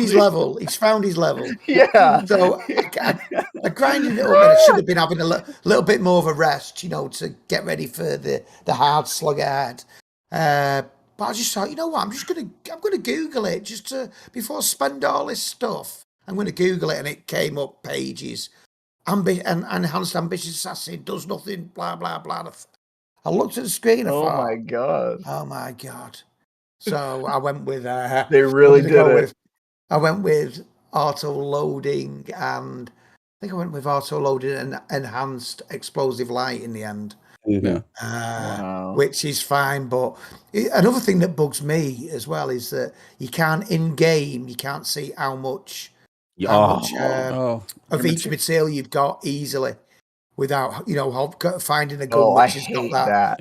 I hate that. It's just simple stuff. And then the cap on Revenant alloy as well. I don't get. It's just caps. It's just annoying. So that's my take on it. And I think the enhanced stuff does need. I think some of it is all right, but I think it needs to be explained better what it does, and it needs to be more enhanced. It needs to actually be enhanced. Enhanced better. It needs to live up to the name enhanced, not tweaked. Yeah. And another thing is, I went into Witch Queen I had 300 spare slots in my vault, and that's the best it's ever been. If you ask anyone who comes into my stream or who knows me, I was always at around 490 because I'd basically keep exotics or masterworks from collections to save Ascendant Shards, which I was never going to use, but I just felt like I didn't want to. That's what I was getting out of GMs, was to fill my vault up with exotics. So I got rid of all them, and I got into a nice 300 spaces. I'm now at 499 because I've just got a load of red weapons. Of course. It literally made the vault situation worse because I literally, in good faith, even though I know I'm not going to grind out the weapons when I get them, I literally just throw them in the vault because it's just taking up space. You know what I mean? And I also have a problem to what Granddad said. Like, leveling up these, I will give the heavy weapons seem to be a little quicker to get done. Heavy weapons of Suro Chi is about the only way it's reasonable, but otherwise they're slow because it's like 200 kills or activities work too. But yeah, it's slow. Like with a sniper, bruh. Like, come on. Like, it's really painful. And then to get the 0.2% content version of these first, like, nah. Yeah, like, he said it best when they first, we first started messing around with it. This is literally the beta version of this thing. Like, we are not even at 1.0 yet. We're still figuring it out. What you think? You think Here's the thing. I agree with you, but I feel like just because it's the 1.0 doesn't mean it's going to get better. I mean, we just learned that if Bungie had their way, there would be a different currency for every damn perk. And you guys are saying, oh yeah, well, they'll improve it and make it better. It's like, will they? Dude, imagine if Bungie were in charge of the U.S. economy. Oh, you want to buy milk? This is going to be a leap. You want to buy some milk? Well, you got to spend milk bucks on that. Specific currency for that. You want to buy a car? Yeah, you got to spend those car dollars that we made. That specific currency. Like it's so concerning that I don't know if it's going to get better. I mean, I'm really glad that they're getting rid of the other currencies, but part of me is like, well, we'll get rid of the other currencies until we, that new engine comes along and we're able to get 40 currencies. I'm like, what are they going to do? I don't trust them now. They have a new page on your inventory. You hit tab, go to the next page, and it's just a wall of currency numbers, and you're like, oh God, what have I done? The currency system is going to have an A through Z tab, and you're going to have to filter by, No, but you won't be able to look at it in game. You're going to have all these currencies, but you'll have to open DIM. You'll have to open DIM to see how many you've got. You need to open it's third party app. It's in the Bungie app. Yeah, it's in the third party app. Crafting. While I like the idea of unlocking a pattern, spending time with a weapon, which I don't love the spending time with the junk perks, because then I know I got to spend my junk perk time with like 0 to at least about 12 or 13, so I can get the perks that I want. Because I don't want to spend it once, then be like, well, I know I really want the 13 perk, because they put the good ones at the end, of course. So somewhere anywhere between 13 and 16, you're going to spend time with a weapon that doesn't feel great. I spent a lot of time with a really, really crappy sidearm. Now that I finally got it, and I may just put it in my vault, but I get why that's there, and it's like I don't quite know how to balance that. It's like that's not really my big issue, because eventually I can build. Like I got my bow from Season of the Risen with successful warm-up and Archer's Tempo, and when that thing starts lining up precision hits and kills, it fires faster than a bow should, and I love it, and it is amazing. And I could also switch to adaptive munitions. Like, those are really cool things. So many pieces around this system are convoluted, confusing, grindy, and it's just like, it is Destiny, and we know the grind is going to be there, but yeah, the fact that Travis was speculating something that could have been so much worse, and he was right. Yeah, he was right about that. And then the fact that now you have only neutral element, but you only have so much, but you're still only going to get this much. There's a lot of work that needs done, it feels like. But yeah, the fact that Travis was as close as he was to, I was like, hey, there's only like 6, and you're like, oh, there's going to be more. There could have been so many more. So it is. Yeah, there could have been rampage element, golden tricorn element, so many perks. That would have been chaos. That would have been just that would have been a 7 out of 10 for my GM. That would have dropped it down with that. So they are going to continue to monitor feedback, but this is probably going to be one of those things that feels finally reasonable in Nightfall, is a hunch. I like the idea of the god rolls being attainable, but it is the process around it definitely needs. Yeah. Because the one part I was thinking about as I was recording my little video over this, they're looking to try and make the control over deep sight weapons and unlocking patterns. And I just picture Season of the Risen. Take somebody who doesn't get to play that often, not any of us on this podcast or half the people watching the show. Somebody gets to play a few hours on a weekend. They get to play the Season of the Risen story, and then they're going to kind of tune in and work on unlocking the war table, but they play a little bit each weekend. There is a perk on week 4 now that your first weapon focus is going to be a deep sight. You get one a week that's a guarantee. So take that person who logs in, maybe they get the one where you kill the light hoarders, so you get 3 per battleground. They log in, they do 3 battlegrounds, they do a couple other things.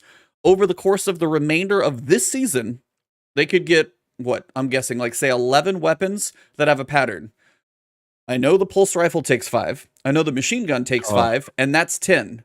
And you would get one more pattern. You could literally, that casual person, depending on how much they play, could maybe unlock half of the Season Risen weapons during the season. For the casual player, that sounds awful. So, and then you still got to spend the time with it, unlock it, and then put the amount of hours into upgrading the weapon to see all the perks. That person's going to get to enjoy their Peace of Mind pulse rifle in Season 18. Yeah. But, Agreed. But is that not? I get what you're saying, but is that not fair? No, it's like, people who don't play the game as much don't get as much of the good stuff. And believe me, from my side, I'm sitting there going, I'm 4 weeks in, I've played a lot. I've unlocked 2 of the Season Risen weapons, and I have almost reset my Risen, or the Psyops Battlegrounds. I'm almost on my 2nd reset. So I know how much time I've put in. Wow. I'll do, like, if I see Psychogenic Intel full, I'll go do a Risen. I'll go 1 or 2 Battlegrounds, dump it out. Then I'll do Trials, or I'll do a Wellspring, because I've been farming a bunch of other stuff. I was like, and again, for the hardcore players, can they grind it out? Absolutely. And for the casual player, is it a long-term grind? Sure. But there's a point where the long-term grind feels unattainable. Right. To where at that point, it is a little defeating. We say the person's going to walk away after 4 weeks, if they want to. And then if they tune in, or if they play on a casual basis, they spread that story out a little farther. There needs to be a balance. I feel like the long-term incentive grind is too far for that casual player. And it would go faster for some of us crazy people who grind, but we're always going to burn through stuff too fast. But for half of the player base, that's the point where I feel like they've set the bar too far, I think, to be reasonable. Long-term is one thing, but I think it is too far to say in the middle of Season 17, I finally got some of my Season Risen weapons, because a lot of people, as soon as that new season comes out, the Psyops Battlegrounds is no longer going to be powerfuls, and it's then you're going back into the old stuff, which is a thing. So it's that's just my opinion, but I was just thinking about that one. Yeah, but at least the casuals, as we call them, at least they're going to get the Sherpa emblem just by doing 1 raid. Have you seen that? Yes, I did see that's given to everybody really now. That grinded my gears. I saw that, and I was even thinking about people like you, Mano. There's a lot of like Sherpas that we've actually had come through, and all of those that they enjoy that. And you guys have the prestige of doing that. Now you're like, well, it was kind of bugged, so everybody gets it, and you're going, you can't fix it later and look at the stats. No. But if we moan about it, that makes us elitist. So don't you do? You know how they do. You're allowed to complain. You play the game too much to complain, Granddad. Sorry, man. The last point I wanted to say, and I do agree with Granddad, as far as the grind and grinding, to me, the value is only in grinding for the perk combination that you want. Because as far as the enhancement part, we all agree that that's kind of a joke.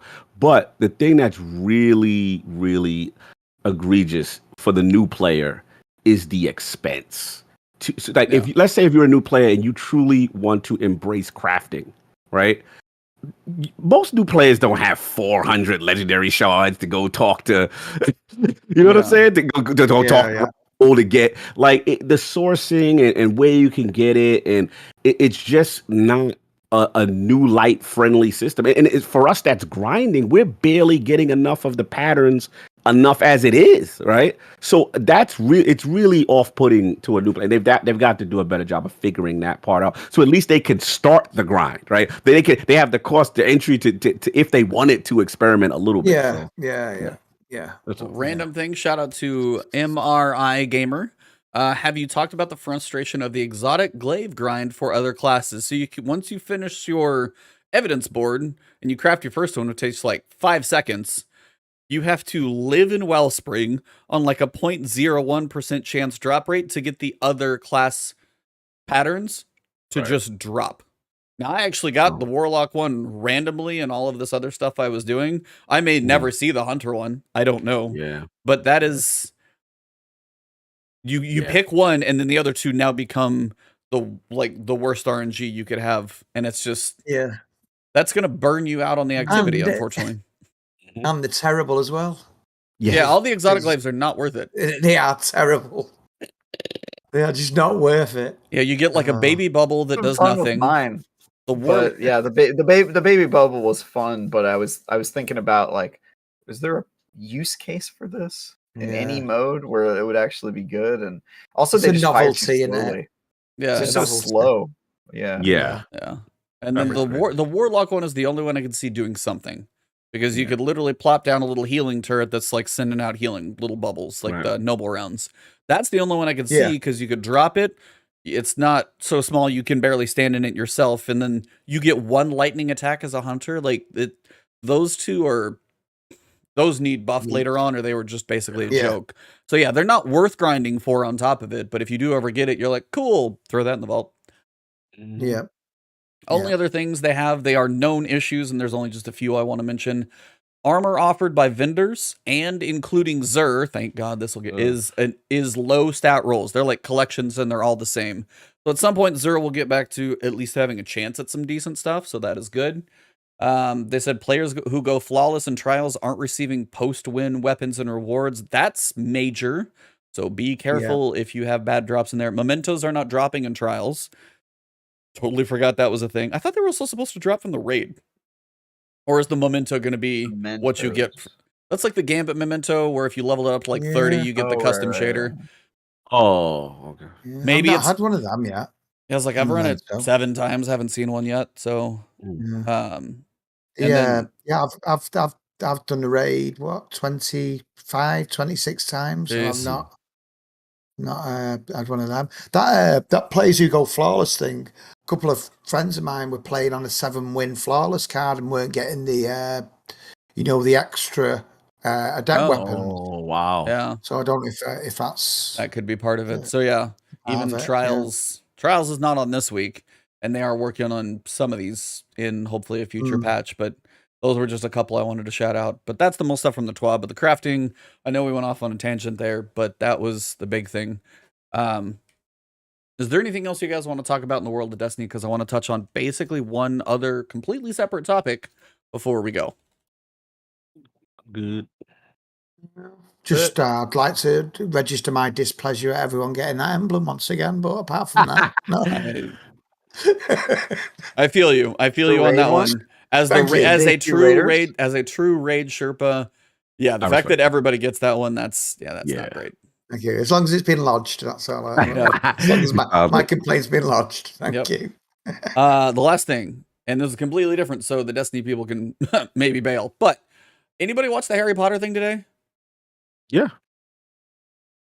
Anybody a Harry Potter fan in here? I don't think Cog is, because I listen to you and Maddie both be like, I don't care.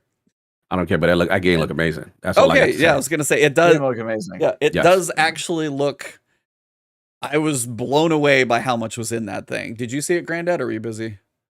No, what is it? So it's the Harry Potter Wizarding World. It's Hogwarts Legacy. It's a single player action RPG built in the Harry Potter world, and it's like takes place in it's like 1890s. So it's before any of the stories we've seen in the movies. Do you like the movies or the universe or anything, or? No, I've never seen a Harry Potter movie. Okay. Salute to that. In fairness. Anyway, well, it looks like a really cool action RPG with more depth. With the ladies. I was with the ladies. I'll give you totally you win. That's something you wouldn't know about, E. Come on. Oh my. he's like, damn, why I gotta take the shot like that? Hole in the heart emblem, hole in the heart, hole in the heart. Like my wife is literally in the other room. So. That was the call out. Shout out wifey though. Shout out to wife. You weren't with the ladies because you were with the lady. You're so dedicated. Just like Destiny. You're a one woman man. You know what I mean? I'm about to play Elden Ring tomorrow and cheat on my mistress. Yeah. Cheat on my mistress. That's like next level. That's like- You got that? all I'm saying is, Granddad, you can't tie him down. He was out there just, he was multi-classing. Let's just call it that. He was. Yeah. Anyway, I just wanted to say that I had very low expectations for what this game could be.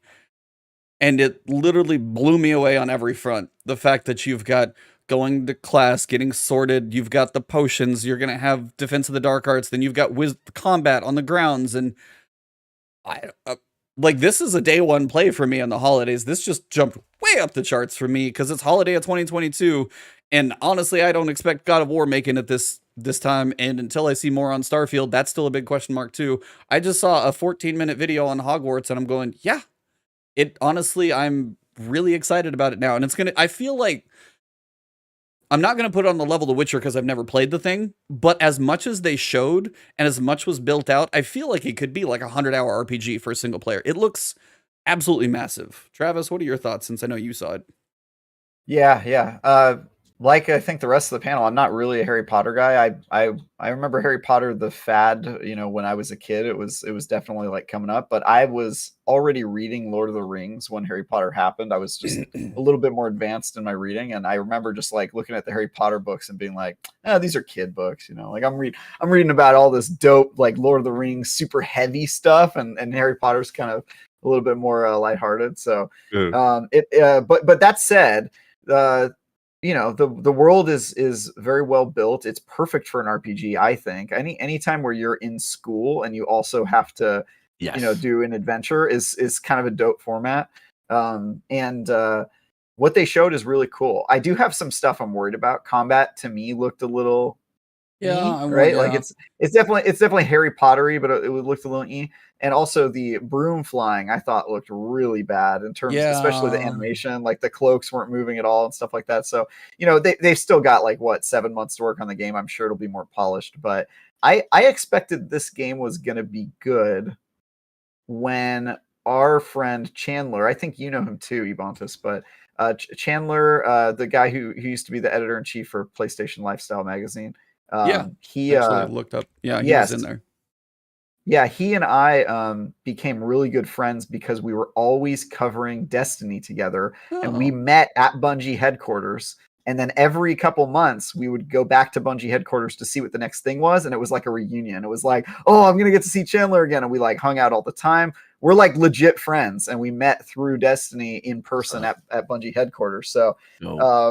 As soon as I saw he quit his cushy editor-in-chief job to go work for this game, I was like, this game's going to be something special because he wouldn't have given that up for nothing. So super cool guy, and I'm actually excited for this game, even though it's not really my favorite world, Harry Potter or whatever. And I will say this: the people who are Harry Potter fans. Oh, they're exploding. I watched the reveal with my girlfriend, and she was like jumping up and down. All the animal petting and the fact that you get to choose your school, like all that stuff. She was like, ah! So it's they definitely know their audience super well. You can tell that the people making it are fans. Yeah, so. I think that's what you saw in the stuff afterwards. Is the people making the game? They're like, for all the fans out there who love the series. We're those same people, and we made a game, and we put and it looks like they just wanted to make it for those people, and I'm just really excited. So that was just like a random thing I wanted to say at the end. Granddad, if you don't play other things, so yeah, no worries. Just Destiny. Just Destiny. I'm afraid. And marbles on stream on occasion. Yeah, I have seen that. There you go. Got those call outs. Yeah. Well, that was pretty much all I've got. Granddad, thank you so much for coming on the show. It was an absolute pleasure. And so I think my two co-hosts enjoyed it even more just because of the intro. I don't know if I've seen their eyes light up and talking about like the graffiti and hip hop and everything. It was good times for everybody on the show. And I want to thank you. It was an absolute pleasure having you on tonight. And at this point, for anybody who hears the show now, later, or in the future, where can they find you? What can they find you doing? And how can they support you and all those types of things? The floor is yours. Thank you. You can find me daily, apart from Mondays, on twitch.tv/GrandadGaming_. You can find me doing raid helps, GM helps, all PvE and game activity, whilst having some good laughs, dancing, and impersonating celebrities. Thank you. Yes, Love it, man. Love it, man. Great guess. Love the stories. The hip hop touches. So you talking real b-boy, real essence, real core stuff. So that's the era, man. And it's good to hear, people keeping that alive. Love the content, love the takes. Keep up the work, man. It's been really cool. It's just cool to see someone, from the generation just holding it down. Like, you know what I mean? I love that kind of stuff. You were good people. Jarvis, the homie. I love those guys. So salute to the team. Yeah, great guess. Yeah, thank you all. Thank you. Trev, what's going on with you, man? Yeah, you can follow me on Twitter at TieGuyTravis or read my articles, reviews, previews at IGN.com.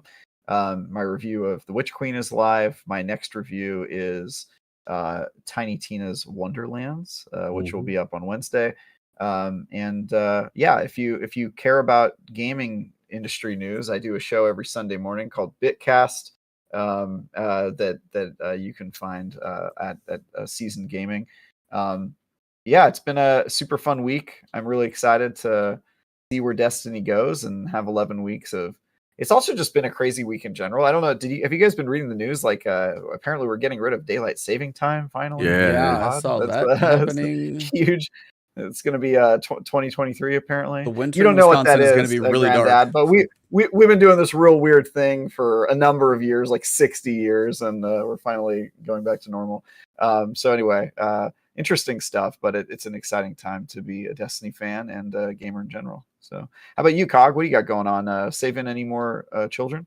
I think he's got a spicy defining Duke. You guys need to go get on that Last Word Patreon, because that one's I want to hear this talk about perfect. The other topic I wanted to talk about, perfect darks, but a little spicy. So go listen. Great conversation, great Halo conversation on Ultimate, great perfect dark conversation. Me and Maddie kind of getting in pocket, and it's been fun. So get a chance to check it out when you get a chance, or if you don't want to pay the Patreon on demand, you just wait till Sunday. You know what I'm saying? It's free 99, but no, it's been cool. So go check that out with Defining Duke, and then Iron Lord podcast every Sunday is the Lord's Day, 1 p.m. Eastern with the homies King, Addict, Solve, just taking it back to the essence, man. So it's gonna be fun.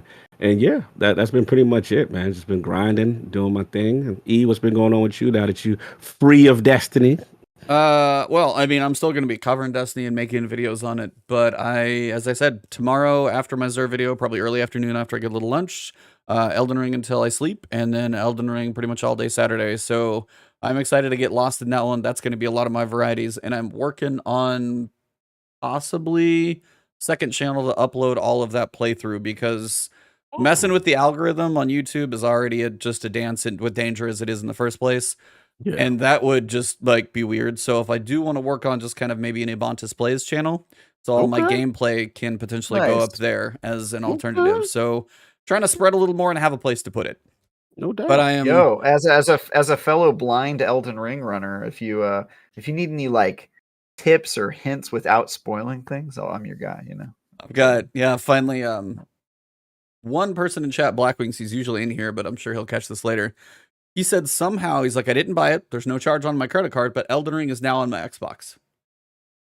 I don't know how it happened to him, but I was like, I told him, I was like, play it. And it's his first Souls game, and he already can't be quiet about it. So Game Pass works in mysterious ways. Yeah, it's like he tripped into some lottery fell onto him. But but again, I wanted to thank you, Granddad, for coming in. It was an absolute pleasure. Been enjoying your content.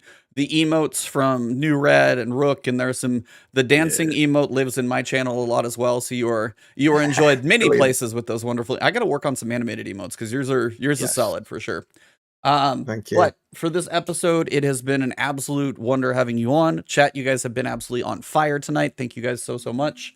And for everybody in here, episode number 189, March 17th. For this episode, it has been the last word. Last word. Chat, have a good one. You guys are amazing, and we will see you next week, same time, same bat channel. Have a good one. Yeah. Hey. And you can stop that audio recording as well.